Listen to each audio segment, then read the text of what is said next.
Bienvenidos una vez más a Celtas Asturianas de Madrid. Creo que la inmensa mayoría ya veníamos más de una vez.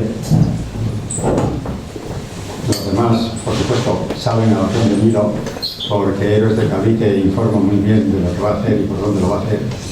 Entonces, pues nada, no voy a dedicarme a informar, porque estarán informados. Además, para eso tengo al coordinador, aquí a Rafa Piedrecha, que es el que va a informar de lo que va a haber aquí. Supongo que a mi izquierda está Javier, con Javier, encantado. Y pues nada, como siempre, el tirón de Héroes de Cavite se nota aunque nieve. Porque bueno, hoy la temperatura ha subido, pero está lloviendo, está el día pues, poco agradable para andar por la calle, pero ustedes son invencibles. Son seguidores fieles hasta el máximo. Así que nada, a disfrutar de la ponencia, que es muy sugerente. Estoy ávido de escuchar el tema, porque siempre sale de aquí uno sabiendo algo más. El adagio dice que nunca te acostarás sin saber una cosa más, y sobre todo si uno sigue a Héroes de Cavite. Pues nada, lo dicho, bienvenidos, y Rafa tiene la palabra.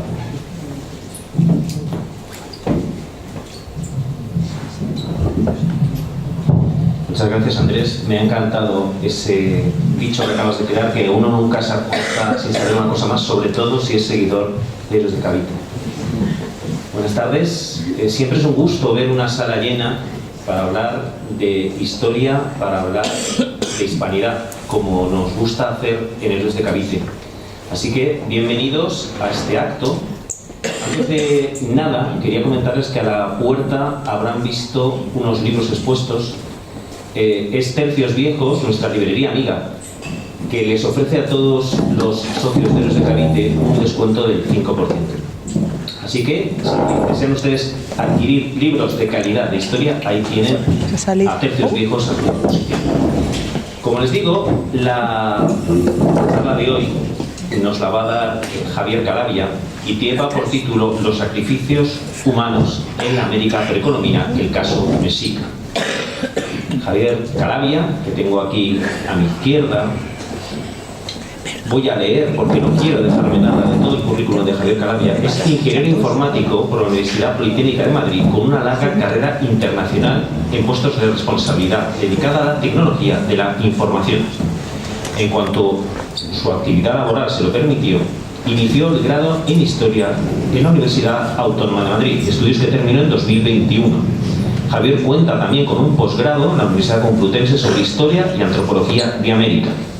Así pues, vemos que en él está una cosa que a mí me parece la fórmula imbatible, la fórmula del éxito.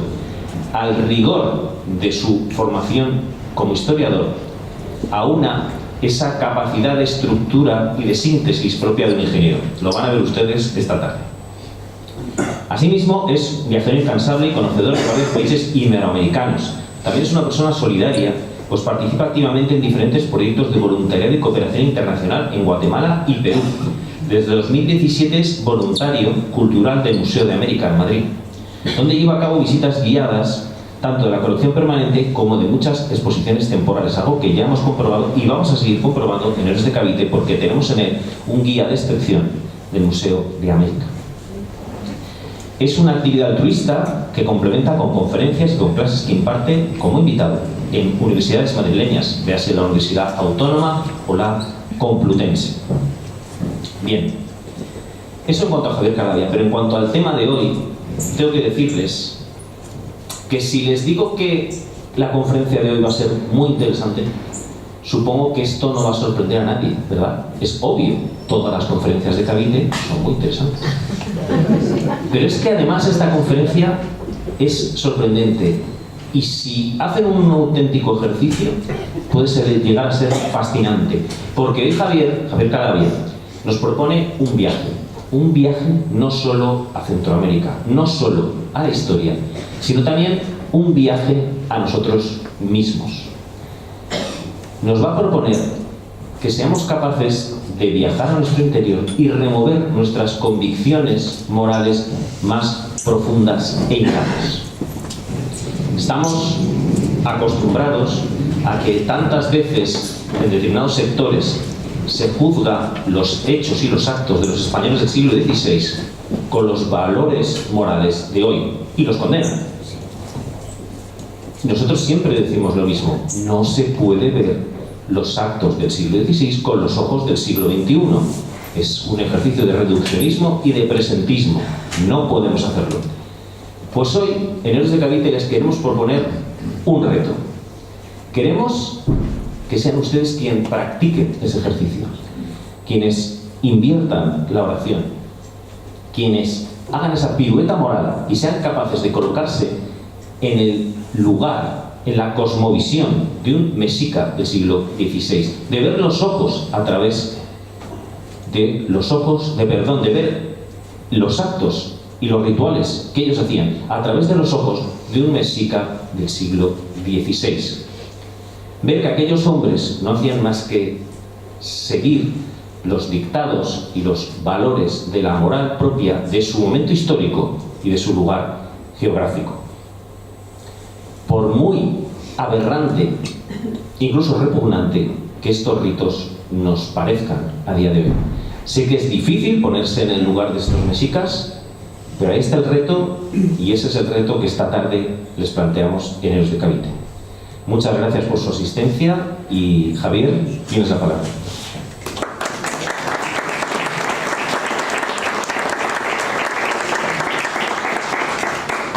Bueno, pues buenas tardes, muchas gracias a Héroes de Cavite, muchas gracias.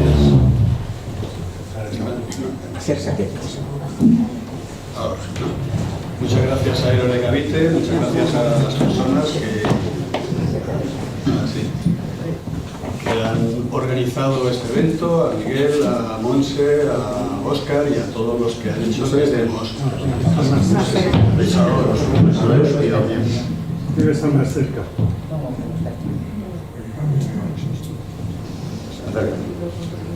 ¿Sí? Ahora.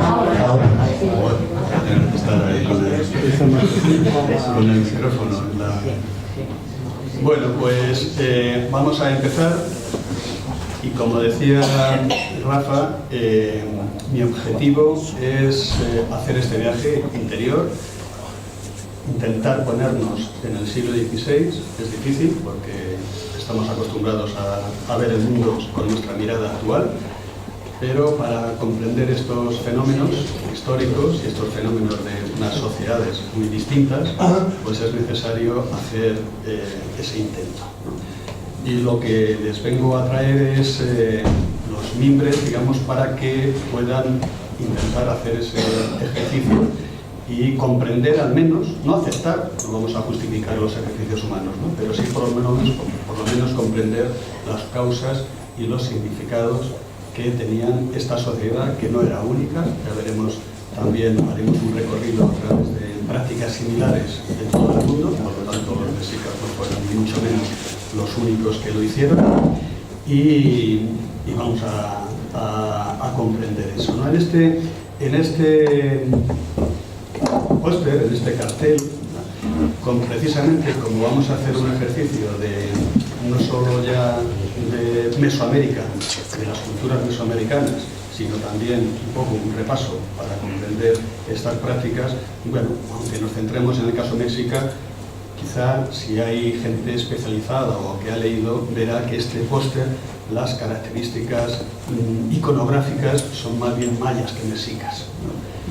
Quizá si se conoce un poco la iconografía, pues se puede apreciar; si no, pues la mayoría de la gente pues lo ve igual, ¿no? Pero este es más bien maya, pero vamos a tratar también un poco por encima maya, porque todo tiene mucha relación en Mesoamérica, mayas, mexicas y todas las culturas que habitaron ese espacio, ¿no?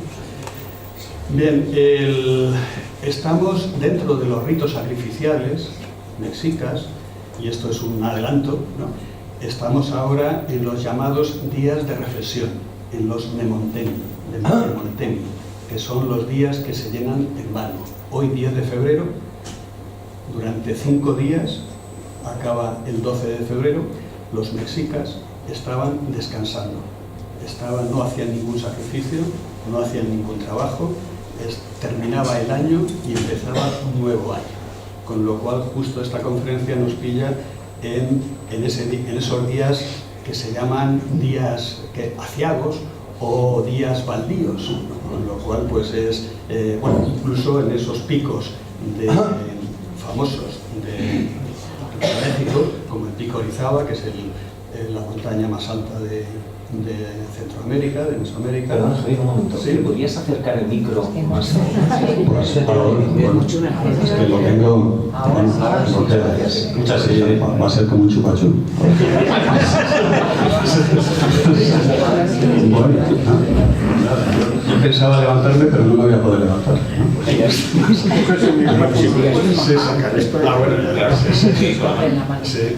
Casi mejor. Ahora mejor, ¿no? Bueno, me habéis oído hasta ahora, ¿no? No tengo que repetir. Bueno, estamos en estos días aciagos, ¿no? Bueno, no sé si hoy llueve o si un día, bueno, llevamos varios días, ¿no? Pero si fuéramos mexicas no estaríamos haciendo ahora esta conferencia, estaríamos descansando, ¿no? Esas montañas que aparecen ahí son montañas famosas de México, empezando por la montaña Malinche, Sierra Negra, Pico Orizaba, y ahí en ese gráfico pues se ve cómo las fases del sol, cómo se va tapando esos picos, y el 12 de febrero empieza un nuevo año, ¿no? Con lo cual estamos en Soria. Ya tendremos ocasión más adelante de, cuando expliquemos los ritos y el calendario, de volver a los días de reflexión o Nemonte. Esto es Tenochtitlán, esto es la antigua capital mexica.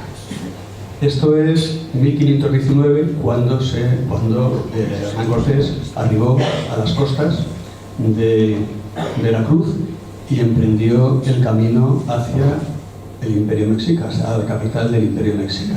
Esto es una recreación artística de un mexicano, Thomas Filsinger, que tiene unas reproducciones estupendas, ¿no? No dejan de ser una recreación, pero es muy creíble de lo que tuvo que ser esta capital, que estaba en el medio del lago Texcoco, y que los mexicas en una peregrinación que habían comenzado 2 siglos atrás, llegaron hasta las costas de este lago y se asentaron y fundaron esta ciudad, que poco a poco fue conquistando las etnias, los pueblos de alrededor, y formando lo que era la gran ciudad de Tenochtitlán. Vemos que hay unos picos en la montaña, uno de ellos es el Popocatépetl, famosos volcanes que rodean el centro de México, y unas pasarelas que conectaban la ciudad con tierra firme en las orillas del lago.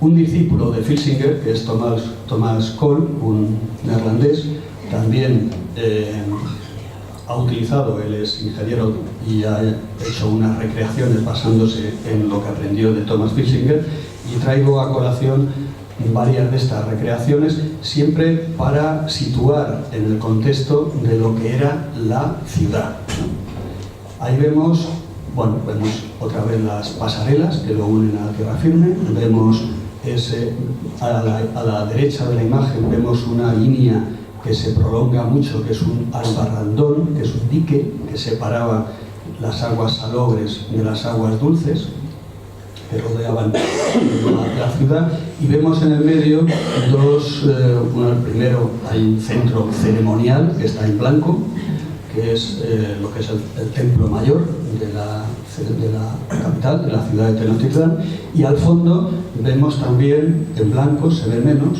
otro centro ceremonial de la ciudad hermana de Tlatelolco.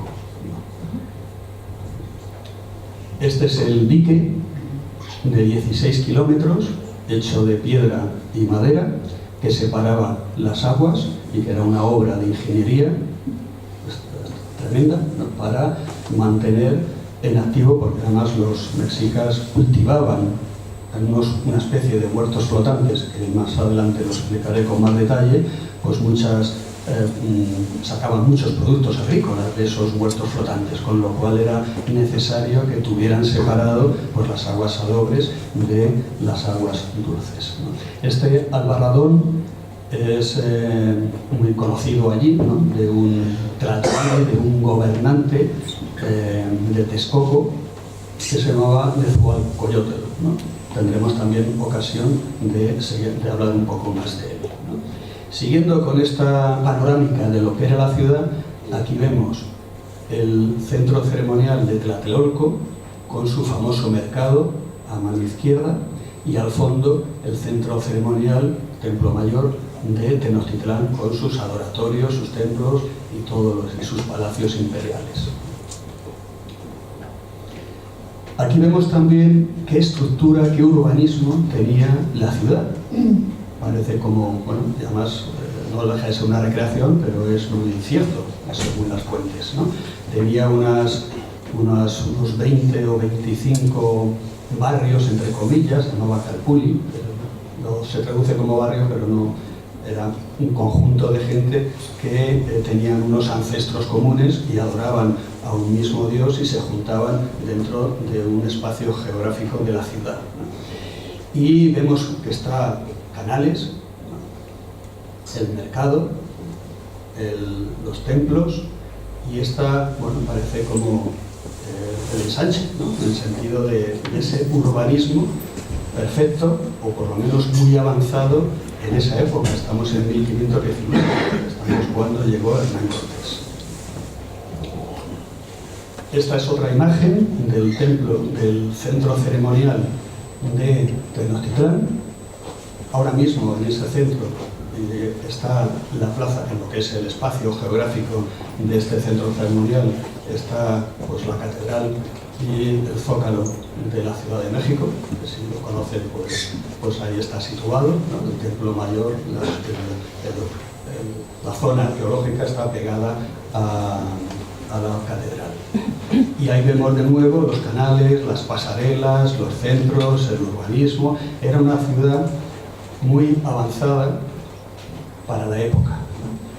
Era una ciudad de alrededor, según las fuentes, de unos 200.000 habitantes, mucho mayor que cualquier ciudad europea en esa época.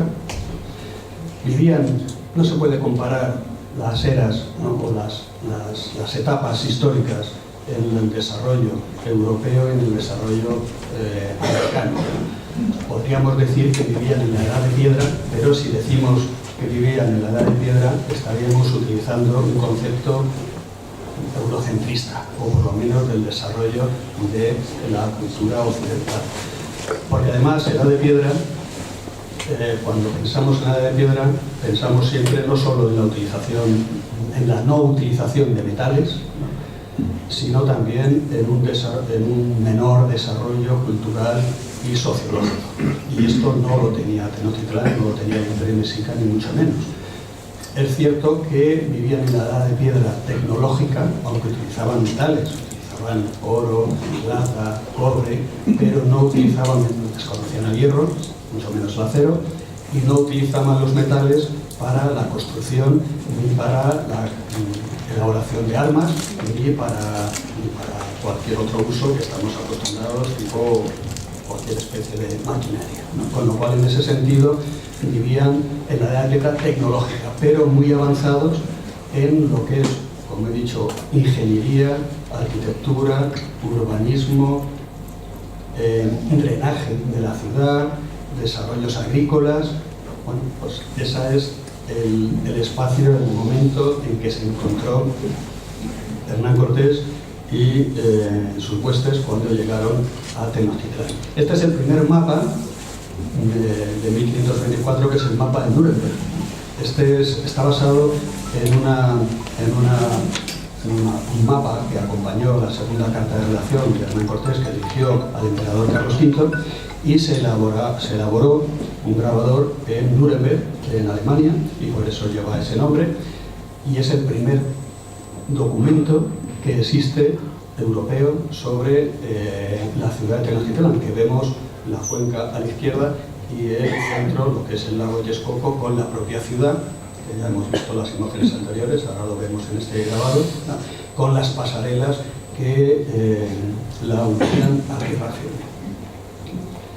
Este mapa está, bueno, hay una reproducción en el Museo de América, pero el original está en Chicago, en un museo. Bueno, antes he mencionado el Albarragón, lo que es el dique de 16 kilómetros hecho de pie de madera que separaba las aguas dulces y saladas. Lleva este nombre de Nezahualcóyotl, que es el coyote que ayuna en náhuatl. Este personaje es muy conocido en la historia de Mesoamérica, la historia mexica, pero no era mexica, bueno, era mexica, era náhuatl, ¿no? Pero era de Texcoco, ¿no? Uno de los pueblos que formaron una alianza que se conoce como Triple Alianza, que era la Tenochtitlán, Tlacopan y Texcoco. Este personaje, que era un polímata, un sabio en náhuatl, era Tlamatini, pues también tiene una producción, además de este albarradón y diques y ingenierías que hizo, también era poeta y tiene un famoso poema que se llama Niquitoa en náhuatl. Arriba pongo en náhuatl y abajo la traducción. Niquitoa es yo lo pregunto. Yo, Nezahualcóyotl, lo pregunto. ¿Acaso de veras se vive con raíz en la tierra? Nada es para siempre en la tierra, solo un poco aquí.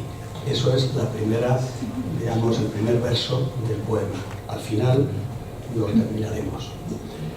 Bueno, vamos introduciendo con eso la temporalidad de la vida con la que vivían los mexicas y lo fugaz que consideraban que era la vida, y un poco es una especie de carpe diem, ¿no? En ese sentido. Bueno, cuando llegó Hernán Cortés, este cuadro, seguramente muchos lo conocerán, es la llegada de Augusto Ferrer Dalmau, de 2020, y recrea lo que tuvo que ser el encuentro de Hernán Cortés y todas las huestes españolas, por supuesto acompañados por un montón de pueblos indígenas que se unieron a la empresa, pero en este caso representa, y lo que quiero poner aquí, el asombro tanto de los españoles al ver esa ciudad que hemos visto en esas ilustraciones, como viceversa, el asombro de los naturales en ver estos seres extraños, estos animales extraños, estas armaduras. O sea, tuvo que ser un momento de asombro mutuo, ¿no? Tremendo, uno de esos momentos estelares, ¿no?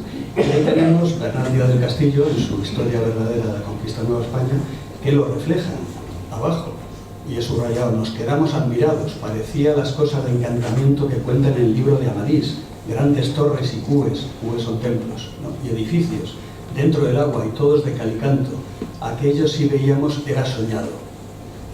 Bueno, pues ese es un momento estelar de la humanidad, como si conocéis a Stefan Zweig, tiene momentos estelares de la humanidad, pues este podría ser perfectamente uno de ellos, ¿no? Ese encuentro entre Moctezuma II, el emperador mexica, y Hernán Cortés, que se produjo el 8 de noviembre de 1519, se produjo en una de las calzadas que hemos visto antes. Había tres principales calzadas, una de ellas era la de Iztapalapa, al sur de la ciudad, que ahora mismo está pues en esa calle, en esa encrucijada que mencionaba abajo, Avenida José María Pino Suárez, esquina República del Salvador. Hay un mural de azulejos que representa ese encuentro en donde los mexicas están bailando unas danzas que se llaman mitote, que tienen un componente místico religioso, ¿no? Aunque luego en el español de México mitote ha quedado como hacer lío, hacer barullo, pero esas danzas eran conocidas y siempre las utilizaban en contextos ceremoniales. Ese es un mural que se puede ver ahí abajo a la izquierda. Es una imagen de ese mural, y con Google Maps pues ahora vemos el punto exacto, esa encrucijada de Avenida José María Pino Suárez, esquina República de El Salvador, en el centro histórico, donde está el punto rojo. Esto es mero poniendo las coordenadas en Google Maps sale ahí, y sale a la derecha lo que es el Gran México de ahora, ciudad de veintitantos millones de habitantes, y por supuesto donde el lago se desecó hace mucho tiempo y ahora pues absolutamente nada que ver con lo que se encontró en Hernán Cortés, ¿no? Ese punto está muy cerca, como lo vemos a la izquierda, de la tumba de Hernán Cortés, que está en ese templo, que prácticamente pasa desapercibida y no sé si se visitará mucho, pero ahí la pusieron un poco para que no pase, pues desde luego no congrega aglomeraciones ninguna, pero hay una placa en ese templo donde están los restos de Hernán Cortés. Todo esto es un prólogo para decir por qué, si una sociedad capaz de levantar una ciudad como Tenochtitlán, que ya hemos visto pues todos los adelantos, ese urbanismo, esa arquitectura, calcular eclipses, tener unos calendarios tanto solares como lunares muy avanzados, ¿no? Escribir poesía, ¿por qué necesitaba también sacrificar miles de personas cada año, ¿no? ¿Cómo encajan estos sacrificios dentro de su orden religioso, político y cósmico, ¿no? Desde luego hoy rechazamos cualquiera, y de hecho el estereotipo que persigue a los sacrificios humanos en México pues es el espanto que produce los sacrificios, ¿no? Pero más allá del espanto, que es lógico, ¿qué nos impide entenderlos? O por lo menos situarlos en el contexto de esta sociedad, de esta civilización tan compleja como era la mexica. Y para eso nos tenemos que situar en su propio contexto. Y ahora empiezo la presentación ya centrándome en esa paradoja de una civilización compleja y a la vez cruel o sanguinaria como era la mexica. Quiero explicar también qué me llevó a estudiar este tema y a investigar, porque además tiene que ver con lo que vamos a hablar hoy, con lo que es pues lo que acontece siempre que se habla de sacrificios humanos. Pues yo creo que eran como 1990, o los primeros 90, cuando estuve por trabajo en México. Y me acerqué al Museo Nacional de Antropología en Ciudad de México, que es la sala que está en medio. Esta sala llena de estos monolitos increíbles de la cultura mexica. En general, el Museo Nacional de Antropología es una institución pues, que cada una de las culturas que custodia objetos en sí mismo es casi un museo de esa cultura. Con lo cual, en la sala mexica, pues estaba yo paseando por allí y viendo, y me fijé pues en el calendario, en la Piedra del Sol o calendario solar, que está al fondo, ese monolito que vemos sobre un pedestal al fondo de la imagen. Y había un guía, un profesor, que estaba explicando ese monolito a una clase de alumnos jóvenes. Y bueno, pues había gente y me acoplé un poco para escuchar y a ver lo que decía, ¿no?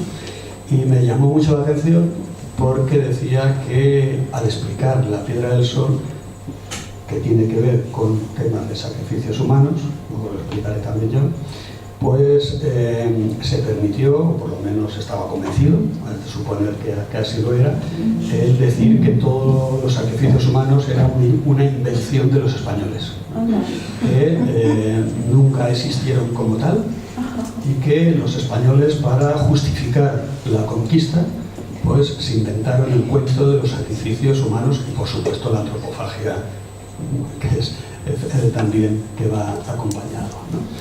A mí desde luego me pareció, no había tenido ocasión yo de investigar, pero yo estaba convencido que así lo era y me chocó mucho ese discurso.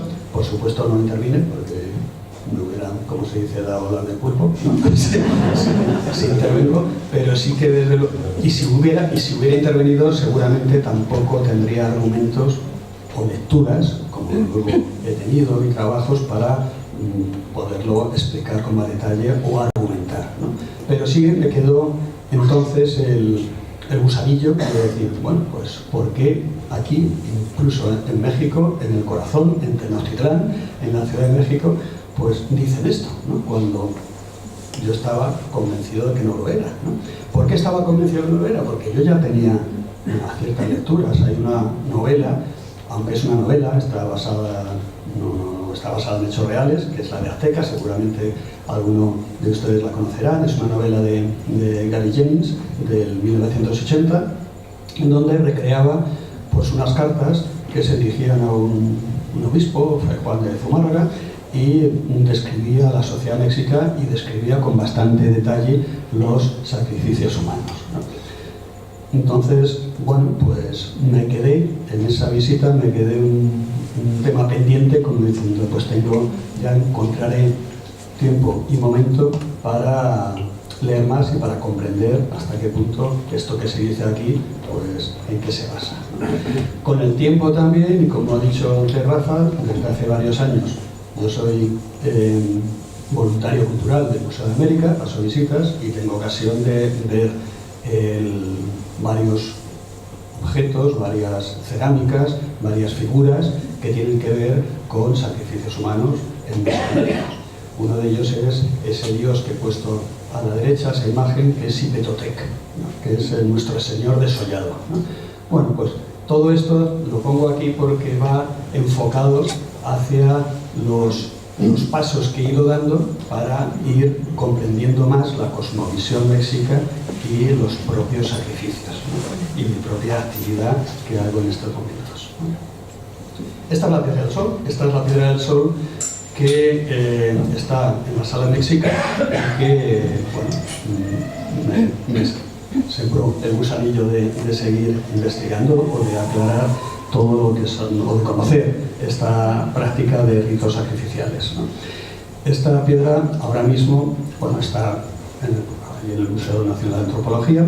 En el Museo de América hay una reproducción, que regaló el Gobierno de México en el 4º centenario de la llegada de Colón, y está pues, tal cual, sin el peso, porque esto pesa 23 toneladas, ¿no? Lo que regalaron es una reproducción claramente idéntica, pero el peso no hacía falta y por eso ahora mismo el museo está colgado, si no, pues no sé, sería peligroso pasar por debajo, ¿no?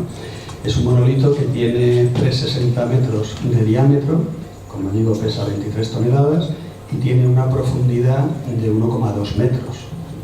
Está hecho de basalto olivino, una piedra volcánica, y se llama Piedra del Sol, o mal llamado calendario azteca, porque no fungía como calendario, y bueno, pues ha perdido el color. A la derecha vemos cómo podía ser en color, pero ahora, tal como se ve, está en blanco y negro, obviamente, ¿no? Y representa las eras de la sociedad mexica, de las eras mexicas que habían tenido anteriormente, y cuando llegó Hernán Cortés estaban en la quinta era, ¿no? Ya llevaban más de 300 años en la quinta era, y cada una de estas eras los mexicas pues ya sabían que cada era acabaría destruyéndose y destruyendo la humanidad, y empezaría una nueva era. En esta Piedra del Sol pues aparece en el centro aparece el quinto sol, donde estaban en la quinta era, todo movimiento, y se lee de derecha a izquierda, aparece el primer sol, que era el sol jaguar, que duró 675 años y acabó este mundo, esta era acabó al surgir de las entrañas de la tierra monstruos que devoraron a la gente. Empezó una nueva era, una nueva humanidad, vino el segundo sol, que es el sol de viento.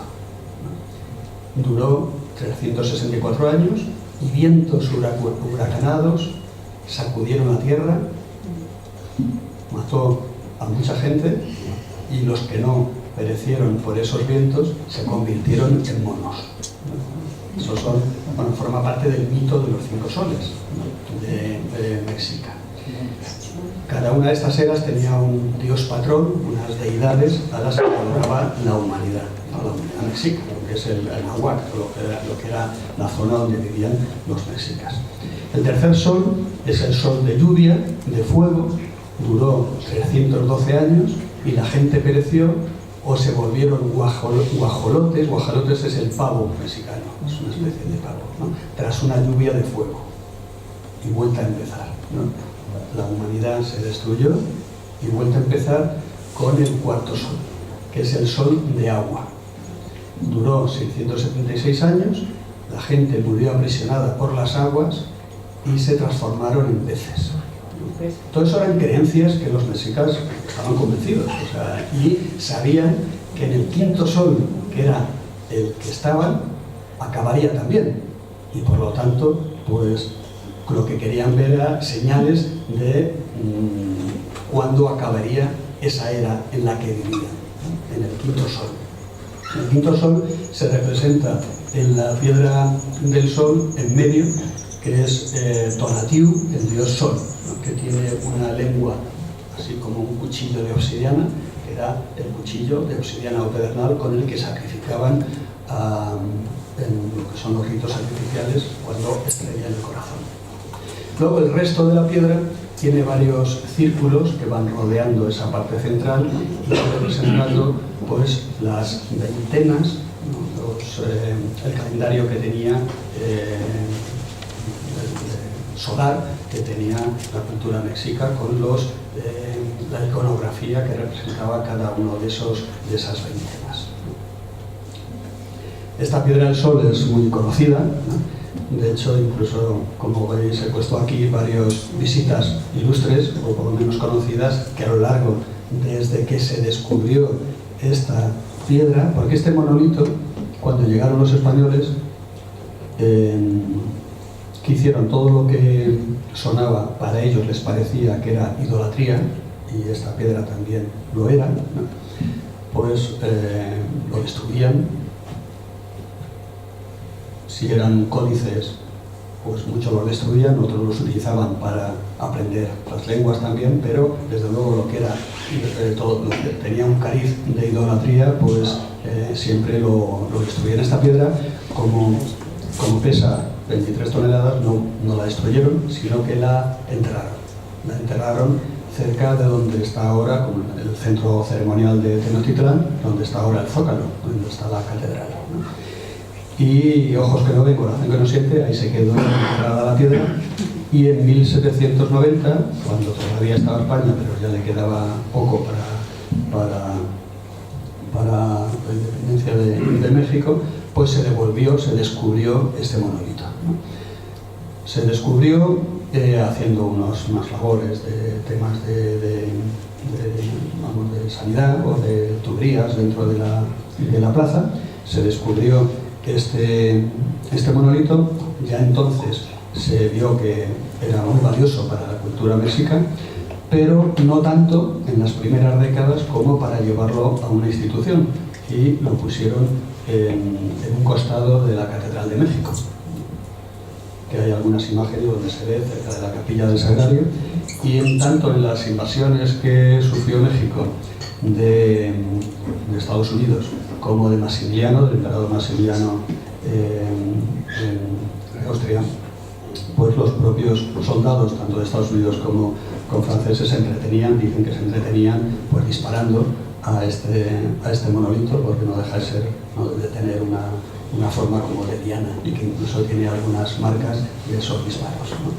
Bueno, luego ya con el tiempo lo pusieron en valor, lo llevaron al Museo de Antropología, primero a uno que estaba en la calle de la Moneda, cerca del centro, y luego ya al Museo Nacional de Antropología, que está en el bosque de Chapultepec, donde está ahora, ¿no? Y bueno, ahí tenemos a la izquierda, en 1887, visitándolo el presidente Porfirio Díaz, en el centro arriba, el Venustiano Carranza, en 1918, abajo, pues un personaje un conocido, María Moreno Cantinflas, en 1939, El príncipe Felipe de Borbón, y el más reciente que, bueno, vi un reportaje, pues la escritora Irene Vallejo, en 2025, se fotografió junto con la Piedra del Sol que está allí, ¿no? Pero bueno, la auténtica está allí, pero si van al Museo de América, ahí la van a ver también igual, por la réplica que nos regaló el gobierno de México. ¿Qué objetivos tengo en esta charla? Sobre todo, pues primero es analizar los sacrificios y la antropofagia en la sociedad mexica, evitando prejuicios y una mirada etnocentrista y presentista. Presentista, como ha dicho Rafa, es ver el pasado o intentar estudiar el pasado con nuestra mirada, ¿no? Muchas veces es inevitable, ¿no? Pero si ya de por sí juzgas el pasado con los parámetros morales del presente, eso es lo que se llama presentismo, o sea, porque si no, pues muchos acontecimientos de la historia pues no podríamos comprenderlos, ¿no? Pues, como tantos, y como en el futuro también se analizarán otros temas que estemos haciendo ahora y que en el futuro pues tendrán otra mirada. Y seguramente se mostrarán asombrados de lo que hacemos ahora con respecto a cómo será la sociedad dentro de un tiempo, ¿no? Enmarcar los sacrificios en un contexto universal de pueblos y sociedades que han llevado a cabo estas prácticas, ¿no? No quiero solo centrarme en los mexicas, aunque es el objeto de la charla, pero también ponerlo en situación, ¿no? De otros pueblos, infinidad de pueblos que han hecho estas prácticas. No veréis, incluso tenía una, pero esta mañana me convencí de taparla, ¿no? Cuando explique los ritos, pues es muy fácil coger algunas imágenes que dan un morbo, porque al fin y al cabo no dejan de ser sacrificios, ¿no? Y lo que es abrir el esternón y sacar el corazón en uno de los tipos de sacrificios, pues si lo pongo en un gráfico, pues no creo que sean imágenes placenteras, ¿no? No quiero centrarme en eso, sino más es las causas y los significados de por qué lo hacían esta sociedad en tantos aspectos tan avanzada. Claro, si lo hacían también era porque tenían unos mitos, ¿no?, que dieron lugar a esos sacrificios humanos. Esos mitos, los ritos, que tienen una altura, la nuestra también se basan en mitos, y más sobre todo cuando hablamos de aspectos religiosos. Los ritos reactualizan los mitos, ¿no? Si hablamos de, bueno, pues, de la Iglesia católica, pues el rito de la misa, el cuerpo de Cristo, o sea, siempre hay unos ritos que están basados en unas creencias, ¿no? Algunas veces leyendas, otros mitos, otras cosas del pasado que, o dogmas de fe, cada uno dentro de su religión, que han dado lugar a unas prácticas, ¿no? Pues esto es igual, o sea, esos mitos es bueno conocerlos, y hablaré de un par de ellos, porque son los que dieron lugar a los ritos sacrificiales, en esa creencia que tenían los mexicas. Luego también he hecho una selección de testimonios sobre sacrificios humanos, tanto literarios como visuales, de los códices, ¿no? Testimonios que ya veremos luego que, como cualquier testimonio, hay que darle el valor, bueno, pues no todo lo que leemos, y sobre todo del pasado, pues hay que creerlo y hay que contrastarlo y hay que discutirlo o comprenderlo, pero no porque aparezca en un códice o en una obra, pues hay que creerlo así en detalle, ¿no? Sino que es el conjunto de la obra literaria y de testimonios lo que da más veracidad a los hechos. Y luego es conocer las principales hipótesis y teorías que han propuesto los principales investigadores e historiadores a lo largo de la historia, ¿no? Haremos un repaso de esas teorías, ¿no? Hace unos pocos años visité el Instituto del Patrimonio Cultural Español, el edificio de la Corona, ¿no? Ahí en la ciudad universitaria. El Museo de América, muchos de los objetos que hay que restaurar y que no cuenta con los medios técnicos especializados para hacerlo, pues lo mismo que otros museos lo envían al IPCE, al Instituto de Patrimonio, para que lo restauren allí, ¿no? Y visitando, pues también he hecho una selección de escenas de violencia, no tiene nada que ver con sacrificios humanos, pero sí que era situar en el contexto de una época, en este caso siglo XV, en donde la violencia de todo tipo estaba a flor de piel, de guerras, de temas de religión, o sea, bueno, pues como vemos aquí, esto es una fotografía que hice de ese frontal, de tapiz, ¿no? O este sepulcro de Santa Eulalia en la Catedral de Santa Eulalia de Barcelona, en donde vemos abajo unas escenas también, estamos en el siglo XIV, unas escenas de violencia pues muy notorias. O estas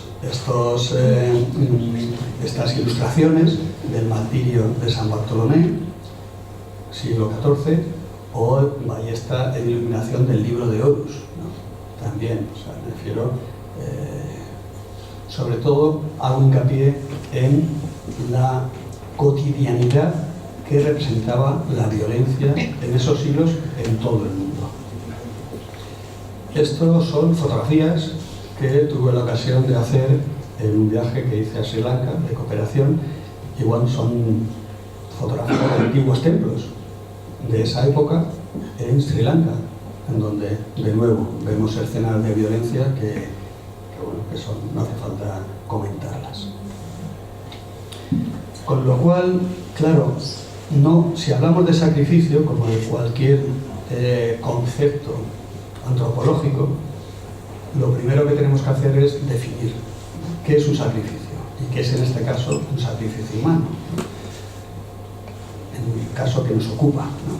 Porque el sacrificio es una guerra, pues una guerra ahora mismo, por desgracia, en las guerras que hay en el mundo está muriendo mucha gente y hay, bueno, pues hay una violencia tremenda y se puede considerar también pues, muchos sacrificios humanos, no rituales, pero sí de sacrificios que conllevan estos conflictos, ¿no? Entonces, la propia tipología de sacrificio en latín es hacer sagrado, es una ofrenda a una deidad en señal de homenaje o expiación. Es un acto de matar con una motivación religiosa, acompañado de un ritual. Va unido a una firme creencia en la existencia en el más allá. Con lo cual, con esto, para lo que nos ocupa, eliminamos todo lo que es la violencia típica de cualquier guerra, que eso es, bueno, conflictos de imperios y de expansionismo y de bueno, pues lo que es la violencia no religiosa. Aquí estamos hablando siempre de un contexto religioso. Y para eso el concepto de religión, una simple definición de religión que se puede buscar tanto en el diccionario de la Real Academia como de cualquier antropológico, es un conjunto de creencias o dogmas acerca de la divinidad, de sentimientos de veneración y temor hacia ella, de normas morales para la conducta individual y social y de prácticas rituales, principalmente la oración y el sacrificio para darle culto. Esto es una definición canónica, pero contiene todos los elementos de lo que vamos a ver, de lo que eran los sacrificios rituales mexicas, ¿no? Divinidades, deidades. Cuando hablamos de los dioses mexicas utilizamos un concepto europeo porque ellos no tenían el concepto de Dios, no era el concepto de deidad, pero lo utilizamos indistintamente. Para ellos el concepto de Dios era distinto, pero el panteón, por simplificar, vamos a llamar también, es más bien energía, pero vamos a llamarles también dioses o deidades. El temor hacia estas deidades que conllevaba una conducta individual y social y unas prácticas rituales, entre ellas el sacrificio, en este caso el propio sacrificio humano. Estos sacrificios es una herencia común de la humanidad. Prácticamente todas las culturas, en un repaso, que si buscáis pues, este tipo de prácticas, ya con lo que es la definición de sacrificio humano ritual, relacionado con la religión, pues hay en muchísimas culturas, aparecen los Vedas indios, en Egipto, en el culto a Osiris, en los pueblos semitas, los fenicios y cartagineses, el culto a Bahamón, ¿no? En el Tophet, que es sacrificaba a los niños. Los hebreos también, está el propio sacrificio que aparece de Génesis, cuando Yahvé pidió a Abraham que sacrificara a su hijo Isaac. No culminó el sacrificio, pero se lo pidió porque le paró, si no lo hubiera hecho. Aparece, es Génesis, pero es una práctica que aparece tanto en libros como en la práctica en todas las culturas, en China, en Filipinas, en Birmania, en Japón. Bueno, tenéis ahí la lista y he hecho una selección porque hay algunos libros que van haciendo este repaso y la verdad que he hecho simplemente una muestra que esté repartida en todo el mundo. En Cretas, en Micena, en Antigua Grecia y Roma, Plinio el Viejo, ¿no? Hay escritos en donde llamó a prohibir los sacrificios humanos, ¿no? Aparecen o incluso en las leyendas, en los libros, ¿no? en la Ilíada, en Homero, aparece el sacrificio de Ifigenia también. O sea, todo, aunque sea literatura, refleja una práctica y por lo tanto, pues también, aunque sea literatura, por supuesto, existía esa práctica en esas culturas y en esas civilizaciones.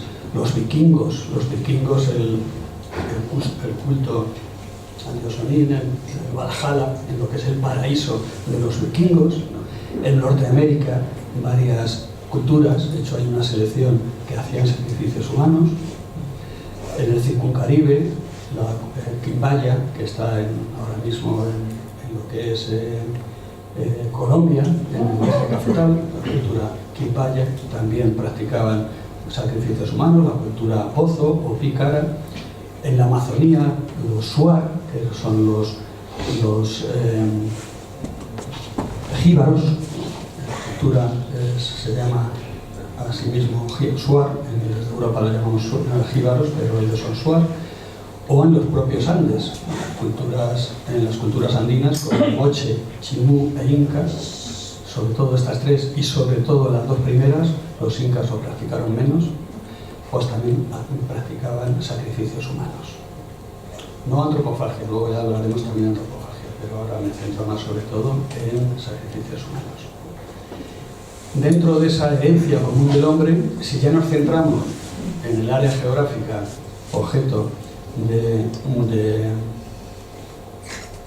la conferencia, pues nos encontramos con culturas en todos los periodos, tanto de preclásico, clásico o posclásico, mesoamericano, de culturas que han practicado estos sacrificios, desde los olmecas, que se considera la cultura madre de Mesoamérica, Teotihuacán, los teotihuacanos, los totonacas, que son de los primeros que se encontró Hernán Cortés cuando llegó a Veracruz, a los mayas, zapotecas, en la parte de Oaxaca, los toltecas.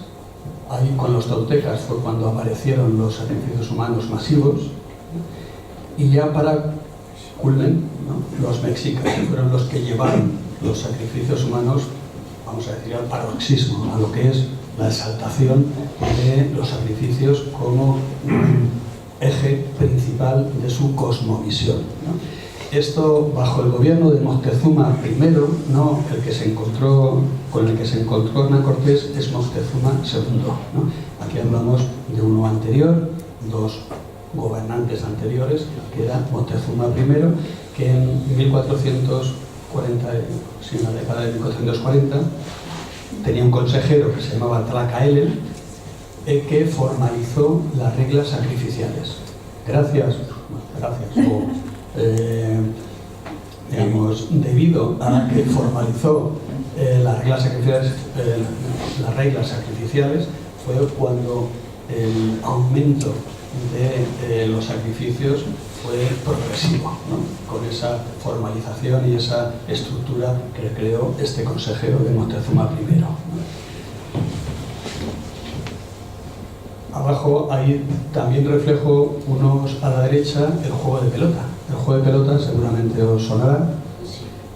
Lo practicaron también varias culturas mesoamericanas y era un juego que se practicaba en una cancha con en forma de doble T, con un doble talud, ¿no? En donde había un aro en el lado y en ambos lados, y los participantes tenían que meter una bola de hule, ¿no? De caucho, que pesaba 4 o 5 kilos por el aro, por el centro del aro, ¿no? Atravesar el aro, ¿no? Pero no podían tocar ni con las manos ni con los pies. Era un juego que a mí siempre se me ha antojado súper difícil. Pero ¿cómo puedes, a base de hombro, de cintura, de muslo, ¿no? Pero bueno, lo practicaban. Y si lo traigo a colación es porque en este juego de pelotas siempre había sacrificios humanos, ¿no? O sea, hay investigadores que se posicionan en que se sacrificaba a los ganadores y otros a los perdedores, ¿no? Y hay argumentos para ambos, ¿no? Porque a los perdedores, como siempre solo ofrecían a los dioses, ¿cómo vas a ofrecer a los perdedores a los dioses, ¿no? Con lo cual, siempre cada uno pues lo explica de una manera, pero lo importante en este caso es que tenía mucho que ver con los sacrificios humanos, porque además en los mayas, por ejemplo, los mayas Quiché, una zona de Guatemala, pues tienen un documento que se llama la Biblia Maya, que es el Popol Vuh, ¿no? Ese Popol Vuh, pues ya aparece el juego de pelota en los hermanos gemelos, los hermanos divinos, Unapu y Salanque. Es una Biblia muy interesante, un libro muy interesante de leer, en donde pues juegan a la pelota y bueno, se sacrifican, llegan al inframundo, al Xibalbá. Bueno, hay una historia que forma parte básica de la cultura maya, ¿no? Y luego ya los mexicas, bueno, como digo, ya lo llevaron, heredaron también este juego de pelota, y aparece en muchas ruinas arqueológicas, suele aparecer la cancha del juego de pelota. Si nos situamos geográficamente, me imagino que ya todos conocéis lo que es el área geográfica, pero no está de más el ponerlo. Este será el imperio azteca, que era un imperio, ¿no? Así como los mayas no eran un imperio, eran ciudades-estado, los aztecas o mexicas sí que eran un imperio con un tlatoani, un gobernador, un gran tlatoani que gobernaba sobre todas las zonas de mexicas y exigían tributos a todos los pueblos tributarios del imperio mexica. Bueno, pues el imperio mexica tuvo 11 tlatoanis, 11 gobernantes en toda su historia, hasta el último, que fue Cuauhtémoc, fue el último tlatoani con Hernán Cortés, y formaron una alianza, Tenochtitlán, Texcoco y Tlacopan, 3 pueblos, o Altepetl se llama en mexica, que formaban que digamos, gobernaban sobre todo en la cuenca del lago Texcoco, sobre todos los pueblos tributarios. Esa triple alianza se ve, voy mezclando también, o voy poniendo en las fuentes donde aparece, cuando menciono el códice, pues donde aparecen esas imágenes. En el códice Osuna, esa imagen conocida de la triple alianza. Claro, cuando hablamos de sacrificios, eso yo me lo he encontrado cuando he viajado y viajo por América, y sobre todo por la parte de México, Guatemala, y surge hablar de sacrificios, pues siempre me encuentro bastantes estereotipos, o por lo menos frases hechas o creencias que parecen que están instauradas y que quien crea en ellas ya no está abierto a cambiar su opinión, ¿no? Estos estereotipos es rechazo a hablar del tema o omitirlo para evitar una mirada egocentrista. O sea, prefieren, vamos a decir, pasar un tupido velo, ¿no? Como diciendo, bueno, no me vengas ahora con estas cosas, ¿no? O una vergüenza o incomodidad al conocer estas costumbres, ¿no? Un poco decir, pues, ¿no? O asociar los sacrificios humanos al pecado y la intervención del diablo, quizá un componente más religioso, ¿no?, católico, o un relato o discurso colonial de descalificaciones y de sentimientos de superioridad, ¿no?, como diciendo ya vienen los españoles a creerse superiores por el hecho de que nosotros estábamos en esa época, en ese estadio, o hacíamos o practicábamos estos ritos. También es muy usual comparar los sacrificios para justificarlos o restarles importancia con el ajusticiamiento de herejes en la Inquisición. Siempre habrá alguien, pues anda que la Inquisición, pues no sé qué, no tiene nada que ver, ya veremos, ¿no? Pero siempre es manido, siempre el tema de la Inquisición, ¿no?, para la comparación, ¿no? Incluso comparar la antropofagia con la comunión cristiana, ¿no?, como diciendo, bueno, el cuerpo de Cristo, ¿no? Si un católico se cree que está comiendo el cuerpo de Cristo y ve el cuerpo de Cristo crucificado, ¿no?, pues de alguna manera pues no deja de ser también, aunque no sea en realidad, pues una especie de antropofagia virtual, ¿no?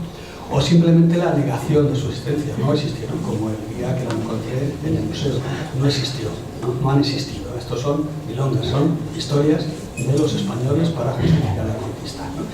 Y estamos en ese momento también, seguimos estando. Hace poco Andrés Manuel López Obrador ha publicado un libro que se llama Grandeza, que lo presentó en la Feria Internacional del Libro el pasado mes de diciembre. Y hay un vídeo, ¿no?, casi todas las imágenes van asociadas a un enlace al vídeo o al códice o al documento que menciono aquí, ¿no?, en donde es curioso de ver porque dice textualmente: me gustaría que este libro lo leyeran los españoles para que conozcan los horrores que hacían a los indígenas. Y dice que los sacrificios humanos no existieron, ¿no? Y además lo dice, ese gesto que he captado en ese fotograma, dice, porque aquí lo pone. Se la ha escrito él. Aquí lo pone. Parece como diciendo, no sé, un insulto a la inteligencia, ¿no? Pero bueno, esto, más allá de la anécdota, se sigue considerando, hay muchas personas que siguen considerando, incluso investigadores, que ha sido una exageración, que era una práctica pues que era como mucho circunstancial en espacios muy reducidos, pero para nada esa creencia que existe, que era una práctica instaurada en la sociedad mexica o en otras de Mesoamérica. Bueno, ya vemos aquí estos arqueólogos que le miran extrañado, ¿no?, diciendo, ¿pero qué dices? O sea, solo falta que figurara ese bocadillo diciendo, ¿pero qué me cuentas?, ¿no? Porque, claro, la arqueología lo demuestra. Es que no solo son las fuentes literarias, ¿no?, y los códices, que hay que también ponerlos en su contexto, ¿no?, sino que hay muchas evidencias, y por supuesto la arqueología es una de ellas, de estas prácticas. Y por lo tanto, pues el negarse el rotundo me parece, como mínimo, es que no es, ¿no? Incluso ese vídeo que hay abajo, pues que he puesto en el centro, es la mentira histórica de los sacrificios, ¿no?, que además hasta la misma lámina del códice magliavecchiano que he puesto en la portada, ¿no? O hace un par de años que tuve ocasión de ir a un evento en la Fundación Rafael del Pino. Esta es una fotografía del propio evento, en donde habló un descendiente de los Moctezuma. Hay dos ramas, la rama que se quedó en México y la rama que vino a España, ¿no? Y uno de los descendientes, este de la rama de México, habló muy bien, se consideraba tanto español como mexicano, y habló bien, o sea, me pareció, bueno, pues bien, pero cuando alguien del público en el debate le preguntó qué opinaba sobre los sacrificios, pues él se limitó a decir propaganda, ¿no? Cosa que los puntos que había ganado, yo personalmente le dije, pero bueno, ¿qué me dice eso?, ¿no? Tampoco me atreví a intervenir, pero propaganda, ¿qué propaganda?, ¿no? No pasa nada, existió, ¿no? Lo mismo que ha existido tantas lacras en la historia, ¿no? Lacras entre comillas, ¿no? O sea, es como si ahora negáramos que no ha habido esclavismo o que no ha habido tantas situaciones que ha habido, ¿no? Pues no, que propaganda, pero siga habiendo. Esto de aquí es una publicación en redes sociales, como tantas otras, o sea, no tiene ninguna importancia, ¿no? Se ha puesto esta publicación en nombre de ese consejero, Lacaille, que organizó los ritos sacrificiales en el siglo XV, ¿no? Con Moctezuma I, ¿no? Si lo pongo aquí y selecciono algunos párrafos, que lo veis allí, es un constructo creado por los frailes para justificar el salvajismo de los enemigos de la fe cristiana, fue impuesta para convertir a los mexicas en monstruos, bueno, ya lo veis ahí, ¿no? Esto no tendría más importancia porque redes sociales y publicaciones hay de todo tipo, ¿no? Pero si la pongo es porque tiene más de 1 millón de seguidores, ¿no? Entonces, claro, esto es lo que crea, digamos, pues un conocimiento o una creencia que si no dedicas a investigar, pues al final lo repites, tantas personas lo leerán y dirán, pues sí, es cierto, o sea, no me creo nada de que eso fuera algo cierto, porque lo que leen y ese sesgo de confirmación que siempre tienen les hace leer pues todo en esta dirección, ¿no? Y esta es una red de casi más de 1 millón de seguidores. En los mitos, antes he dicho la importancia de los mitos, ¿no? En cualquier religión, en cualquier cultura, ¿no? Porque los mitos crean los ritos. Los ritos es una actualización de los mitos. Entonces yo he seleccionado, hay muchos mitos mexicas, ¿no? He seleccionado 9, ¿no? Podría haber ya en la investigación que hice, pues ya me paré, ¿no? Porque hay muchos, ¿no? Pero son mitos que explican la creación del quinto sol, la creación del hombre, la creación del mundo, la guerra sagrada, el nacimiento y lucha de Huitzilopochtli, que es el dios patrono mexica, el dios de la guerra, el origen de las ofrendas, el retorno a Aztlán, que es el sitio de donde salieron los mexicas, que es en el norte de México, lo que es ahora Estados Unidos. Es un sitio mítico, no se sabe dónde hay, pero es el origen de la peregrinación que hicieron los mexicas, que figura en códices. El códice Botulini muestra toda esa peregrinación.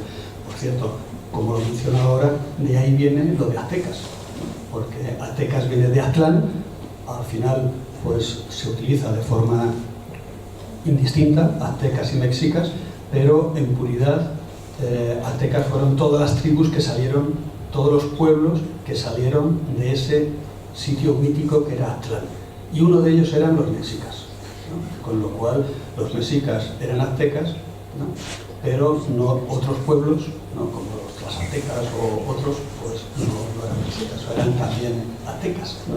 Porque salieron de Aztlán. Pero bueno, ahora mismo se utiliza de forma indistinta, por eso, bueno, pues en México está el estadio azteca y son términos que se utilizan de forma diferente, ¿no? Ramón Chan, la creación del alimento. Yo voy a contar ahora 2 de ellos, ¿no? Porque si no, pues toda la conferencia sería hablar de esos mitos. La creación del mundo y el nacimiento y lucha de Huitzilopochtli. El primero es los dioses. Los dioses cometieron una falta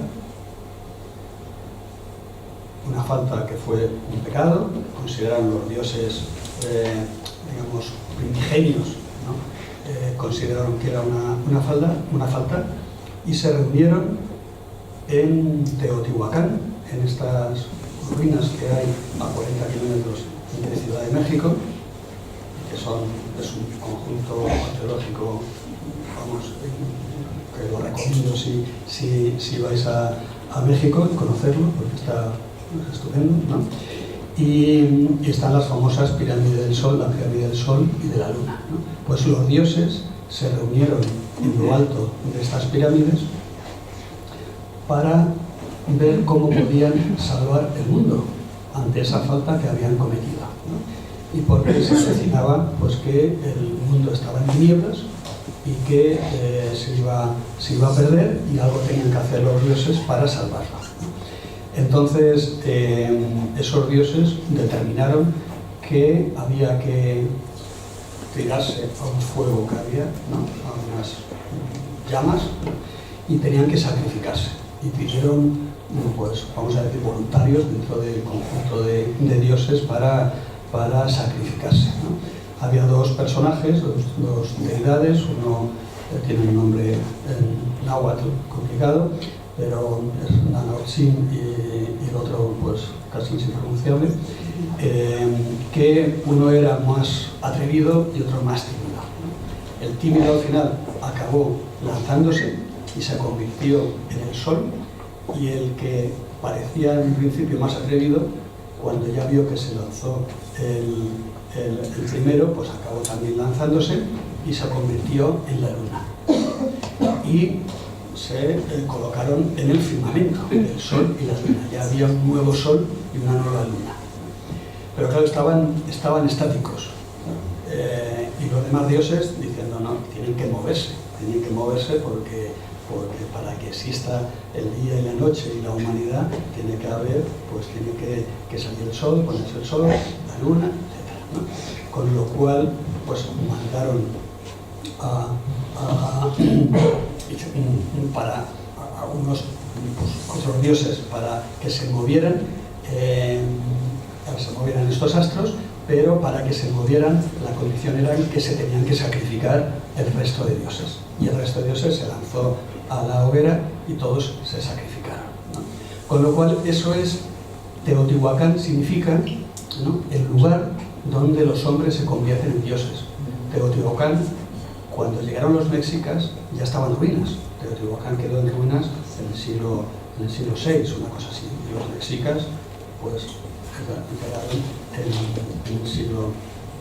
el siglo XIV, ¿no?, a la costa de México, con lo cual para ellos era una ruina, lo mismo que ahora vamos a ver. Y de hecho Teotihuacán le pusieron el nombre los propios mexicas, ¿no?, porque formaba parte de ese mito de que ahí se reunieron los dioses, ¿no?, y por eso tiene el propio nombre. Ya veis la calzada de los muertos, abajo a la izquierda, en sitio esas pirámides, incluso cómo estaban al principio del siglo XX, que estaban tapadas, ¿no?, completamente. Ahora mismo ves esas pirámides que son, vamos, increíbles, ¿no? Y el otro mito, por eso, al sacrificarse los dioses, por supuesto, en el mito anterior, pues ya, pues no sé, digamos, la humanidad siguió y no se destruyó esa era, ¿no? El otro mito era el mito del nacimiento y lucha de Huitzilopochtli, ¿no? Aquí tenemos he puesto unas imágenes que enmarcan este mito. El cerro de Coatepec, o el cerro de las serpientes, el códice del manuscrito Tobar, figura ese cerro, en donde una deidad que es Coatlicue, el monolito de Coatlicue, que significa la que tiene su falda de serpientes, que es un monolito que está en el Museo Nacional de Antropología, pues se quedó, es lo que tienen los mitos, en el Popol Vuh también aparece, ¿no? Un día un ave, ¿no?, se acercó y soltó unas plumas, y esas plumas dieron a Coatlicue y se quedó embarazada, ¿no? Así de repente, ¿no?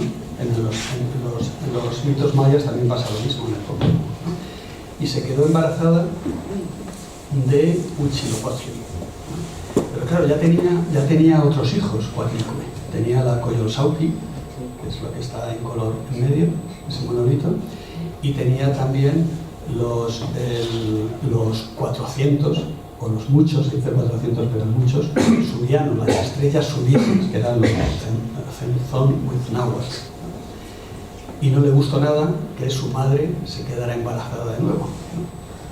Y se dispusieron a sacrificarla a la madre, ¿no? Hablando del mito, ¿no?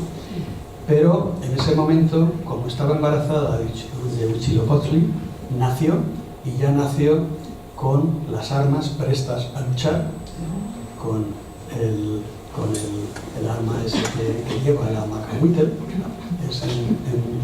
esa macana y esa lanza. Y Huitzilopochtli, dios de la guerra, mató a Coyolxauhqui, ¿no?, y la tiró por escaleras abajo, por el cerro, por escaleras, pues la falda abajo del cerro de Coatepec, ¿no? Esto es un mito, ¿no? Y se convirtió en Huitzilopochtli, se convirtió en el sol, y Coyolxauhqui se convirtió en la luna, ¿no? Y las estrellas surianas, los 400 surianos, pues en las estrellas del sur, ¿no? Bueno, es un mito que puede parecer pues un cuento, ¿no? Pero que estos monolitos, la Coyolxauhqui, se descubrió el monolito de la Coyolxauhqui en los años 80, se descubrió escaleras abajo del templo mayor de Tenochtitlán, tal cual, ¿no? Con lo cual esto forma parte de la cultura y de las creencias mexicas. En la Ciudad de México vemos, ahí reconocéis el Zócalo, y la Catedral de México, y aquí está superpuesta lo que es el Templo Mayor, lo que era el centro ceremonial de Tenochtitlán, en lo que es esquina Guatemala con la calle Sarmiento. Ahora tuvieron que desalojar cuando descubrieron el Templo Mayor, esas ruinas, desalojaron varias manzanas y ahora sigue siendo una zona arqueológica, urbana, una zona arqueológica. Este es el centro ceremonial con los edificios principales. Está el Templo Mayor con dos adoratorios arriba, que es el Tlaloc, dios de la lluvia, y a Huitzilopochtli, el dios de la guerra. Por esas escaleras subían las filas de cautivos que iban a sacrificar en lo alto del templo, ¿no? Y bueno, todos los edificios, entre ellos destacaré el Zompantli. Ahora explicaré qué eran esas hileras de cráneos donde ponían luego, una vez sacrificados, los cráneos de las víctimas, ¿no? Y luego los palacios y otros templos de deidades dentro de este recinto ceremonial. Se ha descubierto hace poco, ¿no? Y apareció en la revista Science, el Zompantli, esa hilera de cráneos, que es la traducción en el náhuatl de Zompantli, en el propio centro histórico de México. Y son cráneos de verdad. O sea, aquí estamos, son evidencias arqueológicas. O sea, que ya no hay códices ni literatura que pueda estar, que pueda ser falsa o no, sino existen estas construcciones, ¿no? Y que los investigadores, como vemos abajo, siguen pues viendo pues cómo eran pues las personas, los restos de las personas que figuraban en este Zompantli, ¿no? El Museo de Sitio del Templo Mayor, en el centro de la Ciudad de México, pues hay unos monolitos y unos objetos muy ilustrativos sobre los sacrificios, ¿no? Pues a la izquierda vemos parte de una escalinata del gran templo de Hueyteocalli. En el centro vemos una máscara de cráneo de verdad, que es un cráneo de un sacrificado que se ponía a su vez encima de las personas que sacrificaban, con ese cuchillo de pedernal, ¿no? Que en la cosmovisión mexica era el símbolo de sacrificio, de ruptura y de tránsito, ¿no? Es el pedernal. A veces es de pedernal, otras veces de obsidiana, pero ese es el cuchillo. O ese Micantlecutli, que es esta figura de cerámica que lleva un hígado colgante, porque los muertos dentro de la cultura mexica iban a distintos lugares, ¿no? Y iban a distintos lugares no como se hubieran comportado en vida, ¿no? Sino de la forma en que habían muerto. Según morías, ibas a un sitio u otro, ¿no? Eso lo veremos más adelante, ¿no? Pero en el hígado, o sea, en las creencias mexicas, el aliento, los alientos vitales de las personas residían en ciertos organismos del cuerpo humano, ¿no? Por una parte estaba el tonali, que residía en la cabeza y se vinculaba al cielo y al sol. Otro era la teyolía, que estaba en el corazón y que es el alma vital que ligado al inframundo solar, ¿no? Cuando mataban en las guerras o en los sacrificios, el captor se apoderaba de ese aliento, de esa fuerza vital, de esa teiolía que residía en el corazón. Y otro es el hígado o higitol, ¿no? Que pertenece al mundo inferior, a la noche, al vigor sexual, a las pasiones oscuras como la envidia o lujuria, ¿no? Esos son los tres elementos vitales que tenían. Y ahí en este Canteculti, en este cerámica, vemos pues que tiene el hígado pues fuera, como muy visible, para demostrar pues ese aliento que residía en el hígado, ¿no? Dentro del museo, otros monolitos que están son los guerreros águila, ¿no? De los guerreros del ejército, ¿no? Así por llamarlo así, de Mexica. Pues los guerreros águila y jaguar eran pues la élite de la fuerza del ejército, ¿no? Está el monolito de la Coyolxauhqui, lo que hemos dicho antes, la hija de Coatlicue que mató Huitzilopochtli y que cayó por las escaleras, y se ve ahí el cuerpo desmembrado de Coyolxauhqui. Cuando se descubrió, abajo está el certificado de la compañía de luz, ¿no? Que lo descubrió ese monolito en el 78, en 1978, pues claramente sigue exactamente lo que dice el mito, ¿no? Con lo cual pues es una constatación en arqueología de esas creencias que tenían inveteradas los mexicas, ¿no? O ese monolito de Tlaltecuhtli, que está también a la derecha, que es también otro monolito muy importante relacionado con sacrificios. Están ahora mismo, seguramente algunos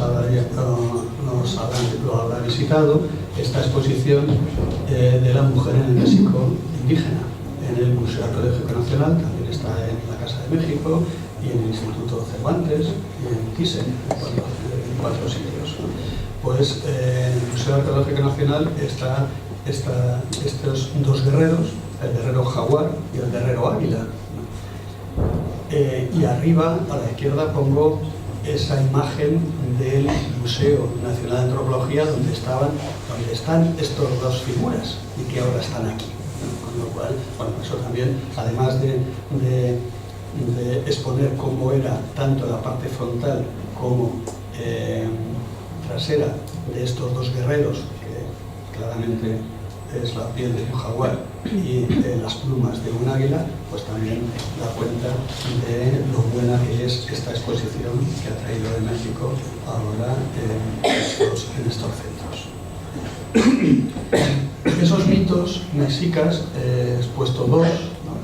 Pues luego quedan ponerlos en acción, son los ritos, ¿no? Dice, bueno, vale, si ya conocemos los mitos, vamos a decir que sería la teoría, ¿no? Ahora vamos a la práctica, ¿cómo se ponen en la práctica esos mitos? Entonces hay varios conceptos que menciono aquí. Uno es los calendarios, el calendario solar y lunar que tenían los mexicas.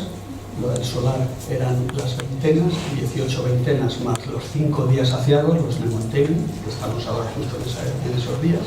El lunar, que era el Tonalpouali, que eran las trecenas, que eran 13 meses de 20 días. Luego estaba la ceremonia del fuego nuevo, que se celebraba cada 52 años, que es cuando se unían los dos calendarios, el solar y el lunar. Y eso se producía cada 52 años y había muchas fiestas, había sacrificios, era un acontecimiento muy importante para la cultura mexica, el fuego nuevo. El último fuego nuevo que se celebró fue en 1507, ¿no? O sea, antes de que llegara Hernán Cortés, ¿no? Luego los principales actores del rito sacrificial son los oferentes, víctimas y sacrificadores. ¿Quiénes eran los oferentes? Los oferentes eran los que encargaban el sacrificio, los que eran pues los promotores, vamos a decir así, del sacrificio.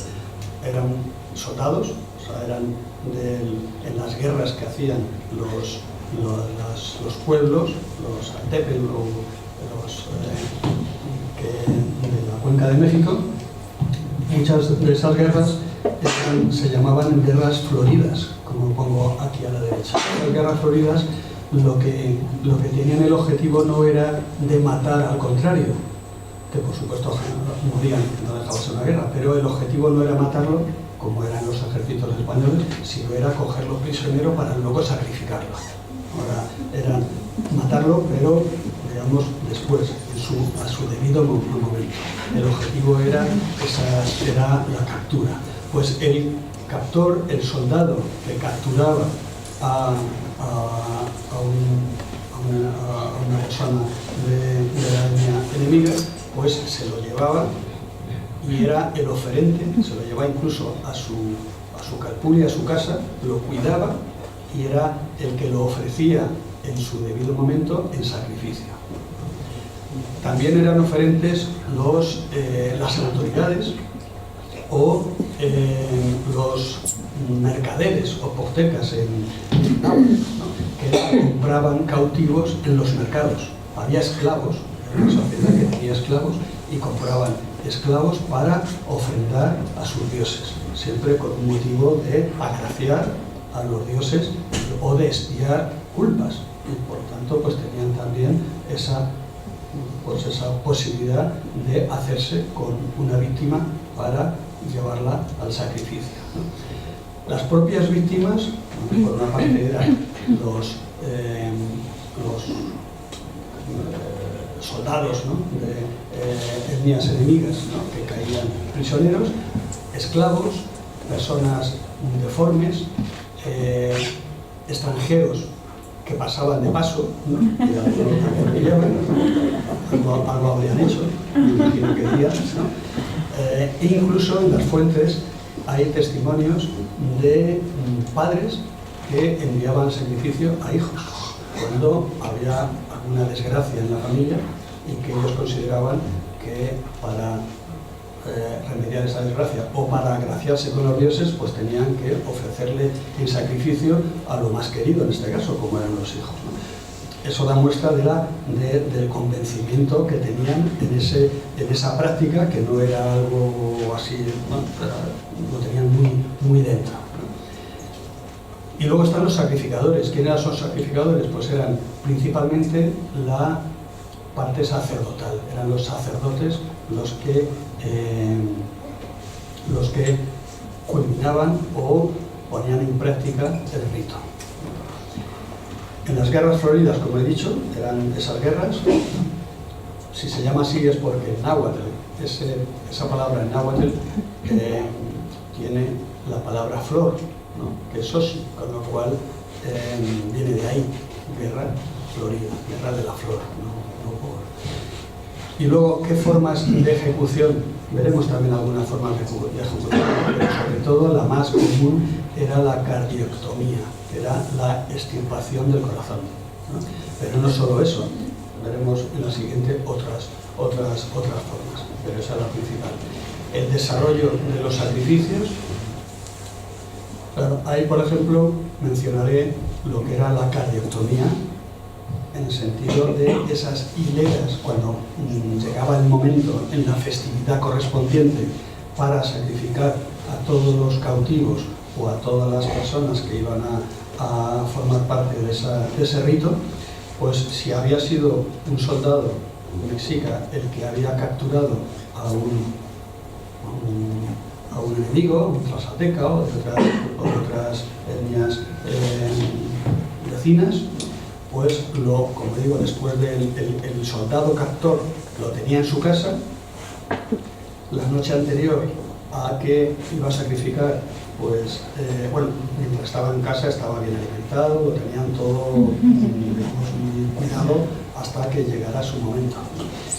La noche anterior la pasaba con él, ¿no? Como entre comillas, preparando el camino, y porque era el captor, su víctima no dejaba de ser una parte de sí mismo, ¿no? Y por lo tanto lo cuidaba porque lo iba a ofrendar a los dioses. Se le recortaba un cabello de la coronilla, ¿no?, que se lo quedaba, y al día siguiente, cuando llegaba la ceremonia, lo cogía del pelo y lo llevaban al Teocalli, a lo que es el templo donde se iba a hacer el sacrificio, ¿no?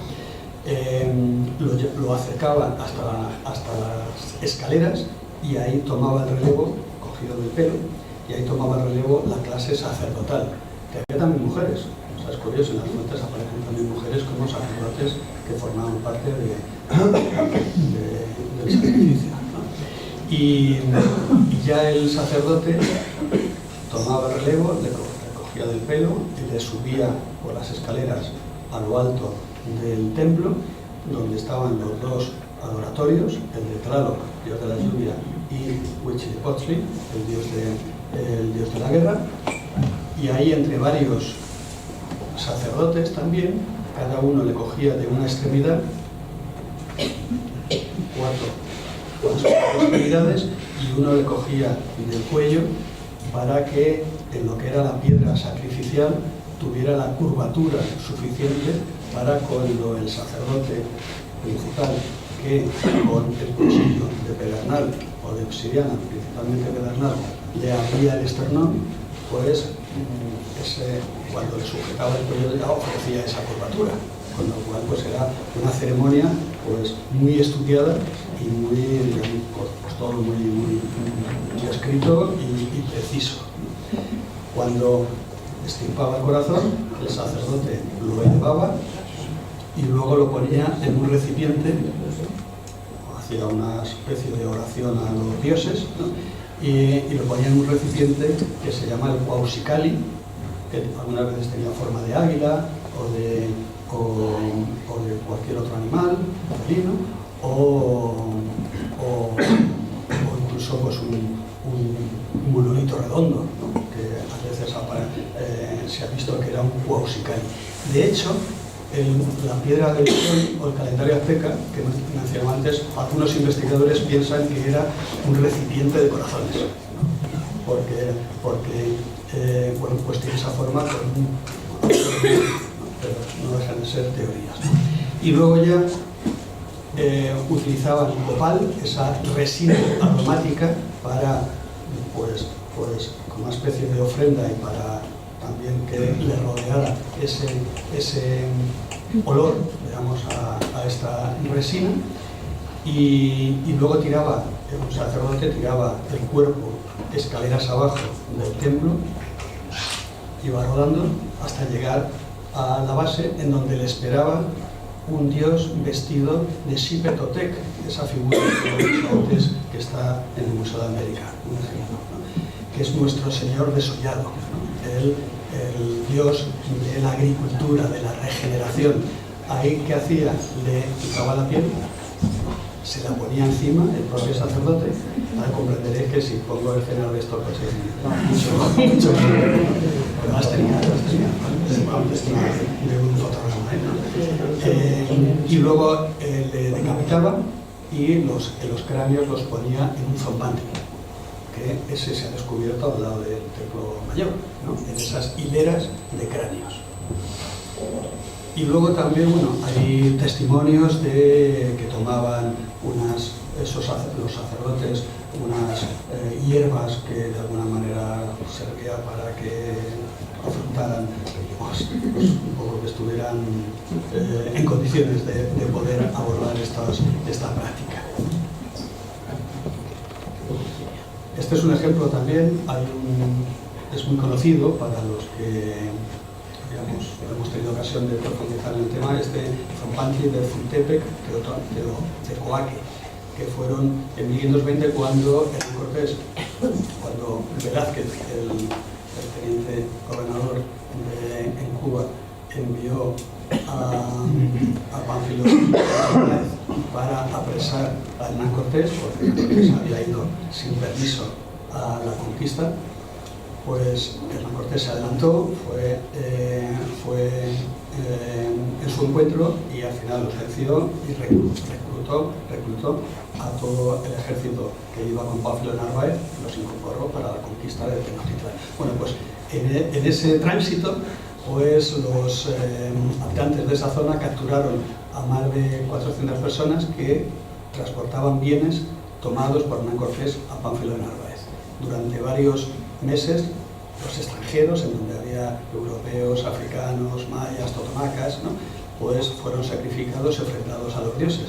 Y hicieron un Zompantli que ahora se mantiene ahí, es una recreación obviamente, en el sitio, el famoso sitio en esta zona arqueológica de Zultepec de Tecoani. Bien, tipos de sacrificios según el calendario solar. El calendario solar es el de las veintenas, el de los 18 meses de 20 días más los 5 días aciagos. Pues estaban, no me entretener mucho, esto es mejor verlo por encima. Estos son dos pantallas.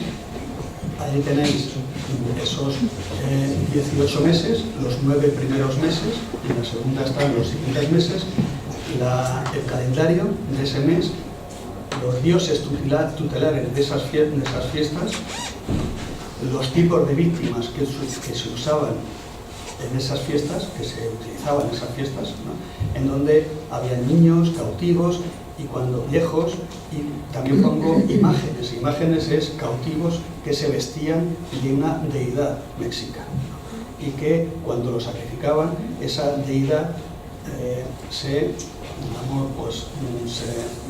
ubicaba, digamos, en otro cuerpo, y era pues también Cipla se llama en náhuatl. Era una práctica muy venerada por los mexicas, el que fueran vestidos de una divinidad. Era un tributo a la divinidad. El tipo de muerte que se utilizaba según estas fiestas y las características de cada una de estas fiestas, ¿no? Ahí simplemente, bueno, pues es un catálogo de sacrificios. Se calcula que 1 de cada 2 días había sacrificios. O sea, siempre había sacrificios. Niños, mayores, de todo. Está la segunda pantalla, el resto de los 9 meses. Tipos de muertes, decapitación, cardiectomía, degollamiento, bueno, de niños, las características de cada uno de estas festividades. ¿Qué tipos de sacrificios? Bueno, la primera, ya hemos visto, la extracción del corazón. Esto es una imagen, esto es una lámina del Códice Laúd. El Códice Laúd es un códice mexica prehispánico. Eso es importante porque hay muy poquitos, ¿no? Porque si fuera posterior a la presencia de España, pues allá entran como diciendo, bueno, allá no, pues eso fueron los españoles, ¿no?, los que hicieron que... Pero hay algunos muy pocos donde se ven estos sacrificios en códices, sobre todo del grupo Borgia, como el Códice Laúd. La decapitación, el degüello, y abajo tenéis, bueno, flechamiento, abrasamiento, sacrificio gladiatorio, la piedra del sol, además de algunas teorías dicen que servía para alojar corazones, también dicen que era una piedra de sacrificio gladiatorio, que se llama así, aunque se utiliza la palabra gladiatorio que viene de los tiempos romanos, ¿no? Porque ponían a un cautivo con armas que no eran contundentes, ponían a pelear con un cautivo que iba con armas, con un guerrero que iba con armas de verdad, ¿no?, en lo que es encima de esa plataforma redonda, ¿no? Evidentemente, pues siempre acababa como estaba previsto que acabara, y era una forma también de sacrificio, y a la vez que se daba cierto espectáculo o cierta miedo o temor en la propia práctica. Degüello, en el Códice Borgia, flechamiento, en este códice, el volador y ejecución de un cautivo por flechamiento. Y también había autosacrificios. O sea, aquí el sacrificio evidentemente acababa como acababa. La víctima pues fallecía, ¿no? pero el autosacrificio sobre todo lo practicaban los sacerdotes, también ciertas autoridades o incluso para expiar culpas o para pedir favores a los dioses, ¿no? Pero sobre todo quien más lo practicaba eran los sacerdotes. Aquí en el Códice Borbónico hay varios ejemplos, lo he puesto ahí arriba. La de medio no es autosacrificio, porque ya veis que están dos personas están clavando púas de maguey, que es de agave, de cactus, a una persona. Es un método de disciplina de educación que usaban en los colegios, en los calmecac. Los calmecac, que era donde estudiaban los nobles mexicas, pues como castigos clavaban estas púas, que luego la parte sacerdotal era, cuando hacían autosacrificios, era exactamente lo mismo. Se clavaban esas púas en ciertas partes del cuerpo para sangrar y para ofrecer esa sangre a los dioses como expiación o para pedir favores. Javier, quiero que me disculpes, de verdad, pero por motivos organizativos del Centro Asturiano tenemos que cumplir un horario. Te pediría que si pudieras acelerar desgraciadamente, porque es apasionante el tema. Bueno, pues entonces voy rápido. Usaban en el centro, para extraer la sangre, usaban cordeles, espinas, varas, navajillas, punzones de hueso y púas de maguey. Y se cortaban o perforaban las piernas, los brazos, las orejas, la lengua, las espinillas o el pelo. Con lo cual, bueno, pues cuantificación. Claro, siempre que estudiamos este tipo de actividades, ¿cuántos sacrificios se hacían? ¿Cuánta gente vivía en esta parte del mundo? Y aquí hay opiniones de todo tipo. Por eso pongo, cada cual echa sus cuentas, ¿no? En todos los ensayos, en todas las fuentes, pues te dicen que la población prehispánica en América era de 8 a 100 millones, en Mesoamérica de 3 a 25, en el centro de México ya veis las cifras, en el Valle de México también. Víctimas anuales de sacrificios. La cifra que más conocida está, o por lo menos la que siempre se repite, son 20.000 al año. 20.000 sacrificados al año en el centro de México, o algunos solo en Tenochtitlán. Pero también hay otros que lo elevan a 250.000. O sea, ahí, desde luego, pues bueno, nos podemos creer 20.000 o 50.000, pero está claro que no sabían eso, ni contaban la gente que sacrificaba, con lo cual, pues no sé, no hay, más allá de que eran muchísimos, no se sabe bien la cifra, ¿no? Hay un dato en las fuentes, dentro de lo, digamos, siempre discutidas que puedan ser las fuentes, que es en la inauguración del Templo Mayor de Tenochtitlán.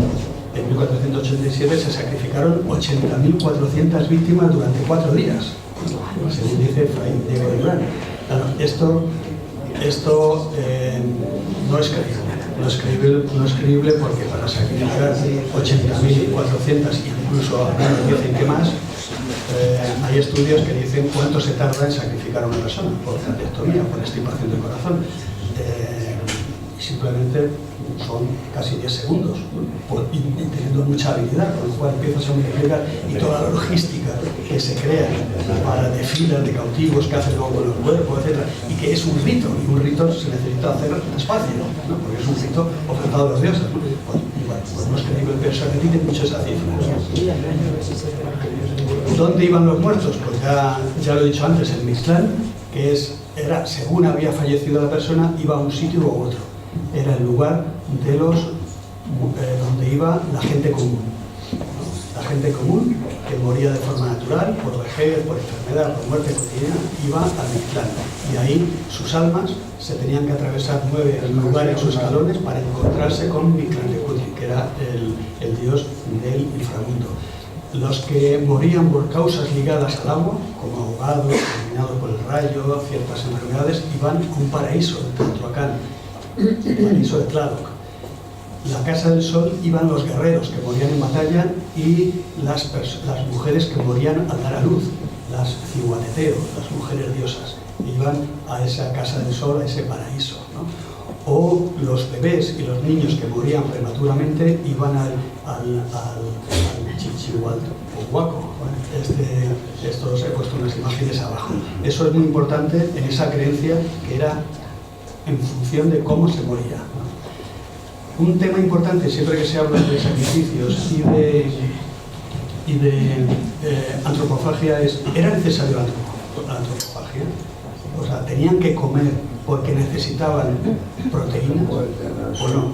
Entonces, bueno, pues hay estudios que dentro de la historiografía que se ha hecho los investigadores, que consideran que los mexicas tenían esas chinampas que había en el centro de México, en la parte de agua dulce, en donde cultivaban por medio de estacas unos huertos flotantes que podían servir básicamente para alimentar a una gran población de Tenochtitlán, y al resto, como tenían muchos tributarios, venía alimentación de otros pueblos. Se alimentaban de origen vegetal y de origen animal. Ahí veis, pues, está la famosa triada mesoamericana: el maíz, la calabaza, el maguey, el alga, la espirulina, ¿no? La espirulina es prácticamente todo proteína, ¿no? Y es un alga que está que estaba en el lago Texcoco, y lo poco que queda del lago Texcoco, en las chinampas de Xochimilco, sigue habiendo la espirulina, ¿no? O las proteínas también, o de origen animal, en esa lista que pongo ahí de animales, anfibios, peces, reptiles, que también formaban, perros también, que formaban parte de la alimentación de los mexicas.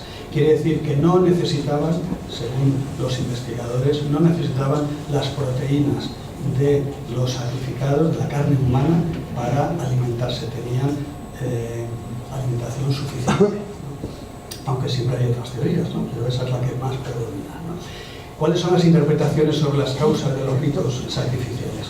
Una de ellas es la falta de proteínas. Michael Handler, eso lo sacó en los años 70 del siglo pasado, hizo un estudio diciendo que sacrificaban para comer la carne humana, porque no tenían proteínas suficientes. Bueno, provocó una luz de historiadores y de investigadores que se echaron encima y dijeron que eso no era así, que tenían alimentos suficientes, ¿verdad?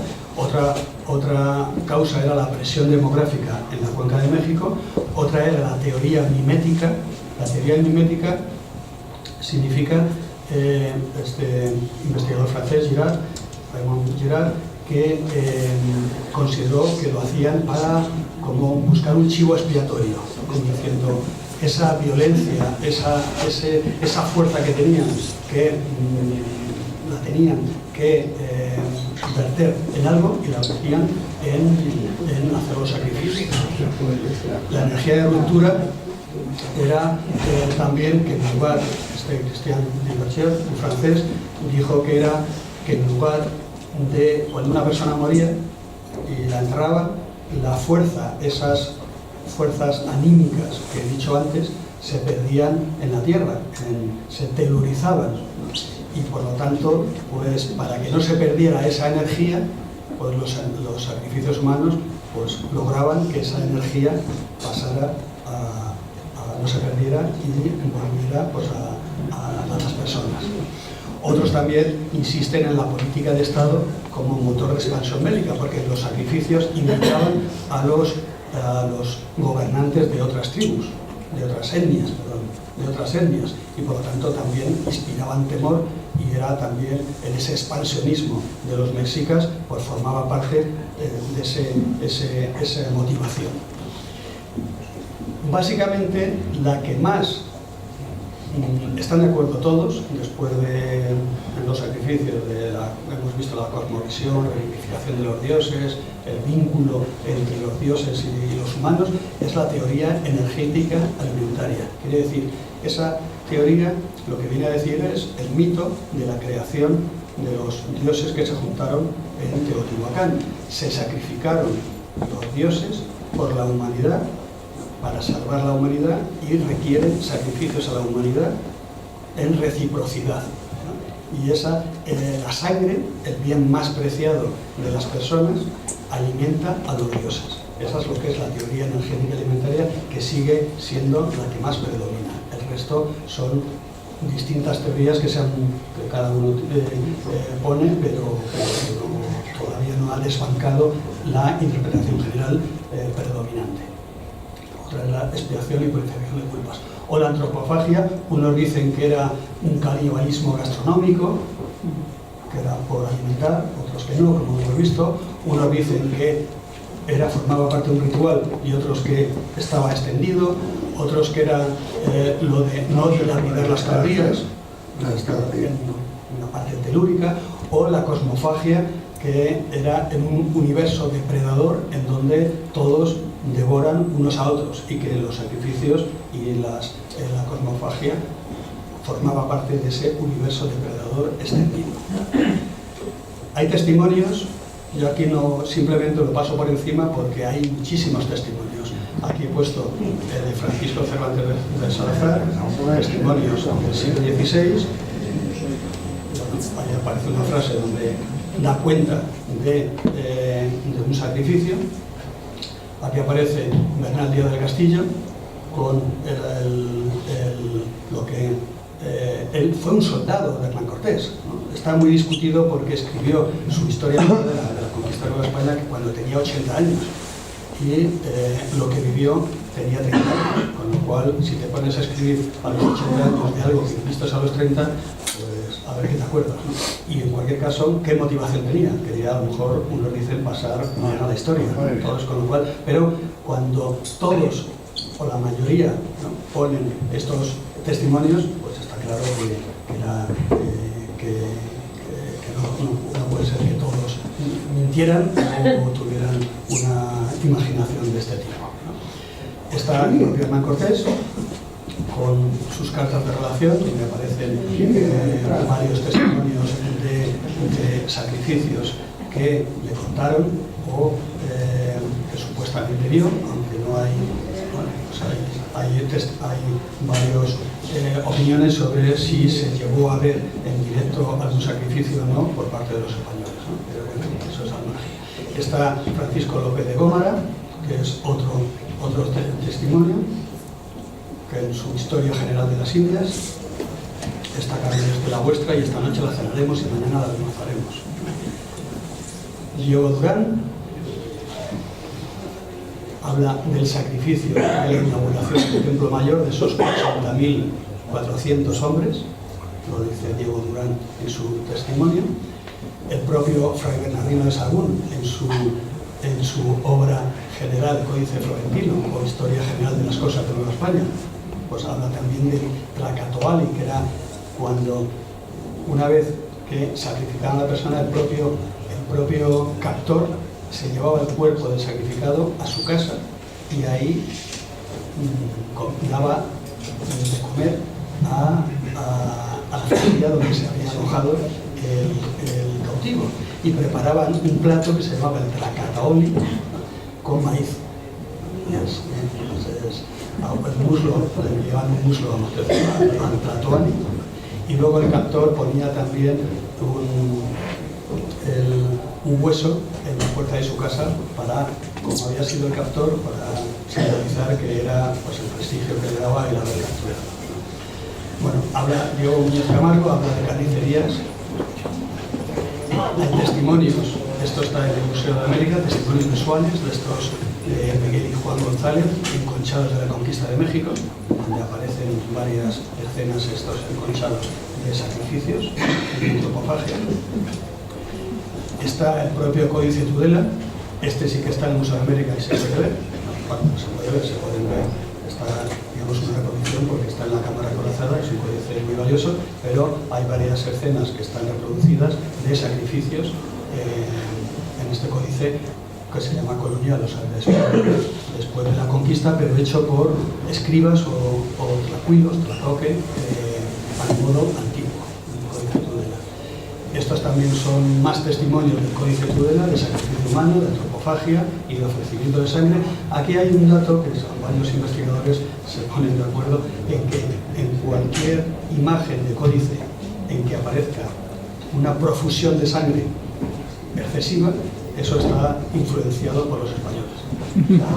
Como diciendo, ahí sí que, digamos, era una exageración para impresionar más, no valía con que estuviera la jícara llena de sangre, sino que tenía que rebosar, ¿no? Y eso, bueno, pues es una a tener en cuenta, ¿no? Conclusiones. Es una práctica universal en la historia de la humanidad. Hay evidencias. Su profusa y constante práctica nos ha provocado siempre fascinación, está claro. Hay que situarnos en el universo mental y religioso y social de los mexicas. Hay que conocer su cosmovisión, sus mitos, para comprenderlo. Para ellos, morir no significaba desaparecer, sino cambiar de estado. Vida, muerte y sacrificio formaban un mismo ciclo. El imperio mexica era militarista y por lo tanto también lo utilizaba para intimidar y para impresionar a los enemigos y a los tributarios, y no eran, básicamente y principalmente, no eran ejercicios de muerte, sino de regeneración de vida, ofreciendo alimento a los dioses para que a su vez fueran benéficos hacia los humanos. Hay unas consideraciones, es cuando hablamos de sacrificios, imaginamos escenas de crueldad, barbarie o irracionalidad. Aquí lo que he propuesto es intentar comprender esta práctica desde el propio universo mexica. Para ellos el universo era un sistema frágil, mantenido en equilibrio por una deuda permanente que tenían con los dioses. Sin esa alimentación sagrada que representaban los sacrificios, el sol corría riesgo de no volver a salir y de, digamos, destruir la humanidad, y por eso esa deuda permanente se convertía en tener que hacer esos sacrificios.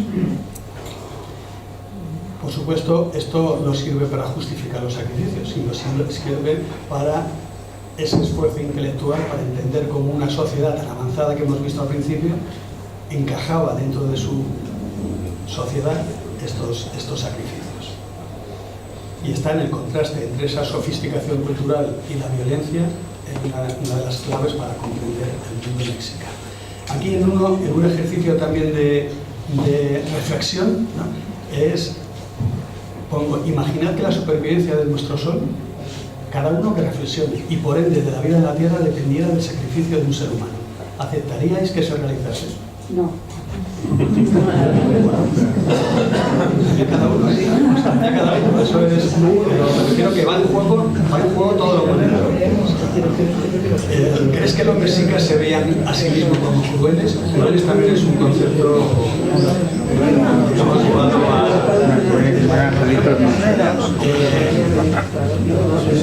Estamos con una cosmovisión muy diferente con nuestros propios parámetros morales. Si pudieras entrevistar a un sacerdote mexica en el Templo Mayor, ¿qué crees que te diría para justificar un sacrificio humano? ¿Fueron los sacrificios una herramienta religiosa, política o ambas? Yo me pregunto, solo porque no había manera de topar a las víctimas antes de... Ahora si te parece, ahora te contesto, pero voy a terminar y así. ¿Qué nos escandaliza más? ¿Que los mexicas sacrificaran personas o que nuestra propia sociedad justifique otras formas de violencia llamadas rituales? Porque ahora estamos acostumbrados a cuántos muertos llevan en Ucrania, en Rusia, no sé qué. Pero eso, claro, simplemente es un ejercicio. Yo no estoy dando mi opinión, sino simplemente es la comparación. Fueron un mecanismo de cohesión social, un instrumento de legitimación, un elemento estructural del orden. ¿Qué peso debemos otorgar a las fuentes indígenas, arqueológicas y terrenales para comprender las motivaciones? ¿Qué implicaciones tiene observar el sacrificio humano como un sistema de reciprocidad con las deidades? Es la comprensión.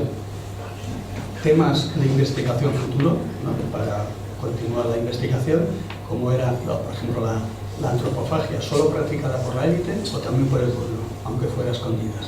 ¿Consideraban a sus enemigos como verdaderos seres humanos? Porque si no los consideraban seres humanos, ya no era una persona que se comía a otra, sino que se comía a otro, ¿no? Era la alteridad, ¿no? Con lo cual tiene otras implicaciones. Las guerras floridas, el instrumento del poder político que representaban los sacrificios humanos. Se aceptaban las víctimas voluntariamente su sacrificio creyendo que les esperaba un destino glorioso.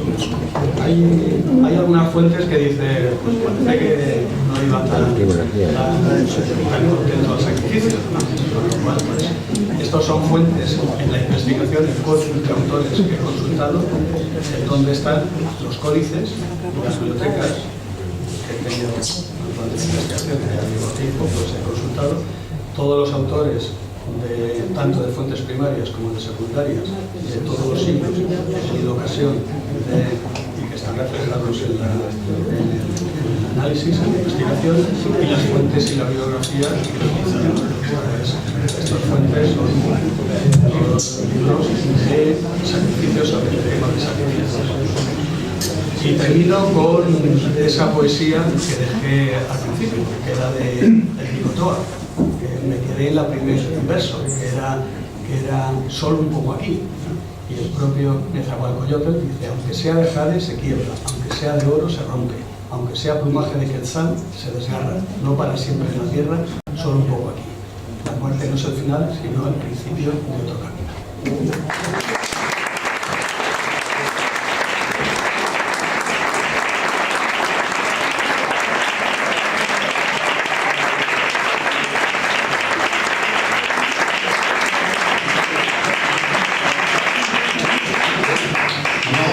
Hemos ido un poquito de tiempo. Voy a dar paso a la pregunta que ha formulado nuestra asistente. Por favor, ¿puedes repetir la pregunta para que Javier la conteste brevemente? Te había preguntado si no dopaban algo a las víctimas para que no tuvieran tanto dolor a la hora del sacrificio. No. Porque si el sacerdote se dopaba por, no sé, Desde luego se utilizaban hierbas, pero en las fuentes no formaba parte del suministro de algo que fuera salvaje, no formaba parte, pero indudablemente seguro que, aunque no estuviera en los ritos sacrificiales, estos que se habló de Israel, se utilizaba también. Pues muchas gracias por la pregunta y muchas gracias a ti. Si tienes una pregunta.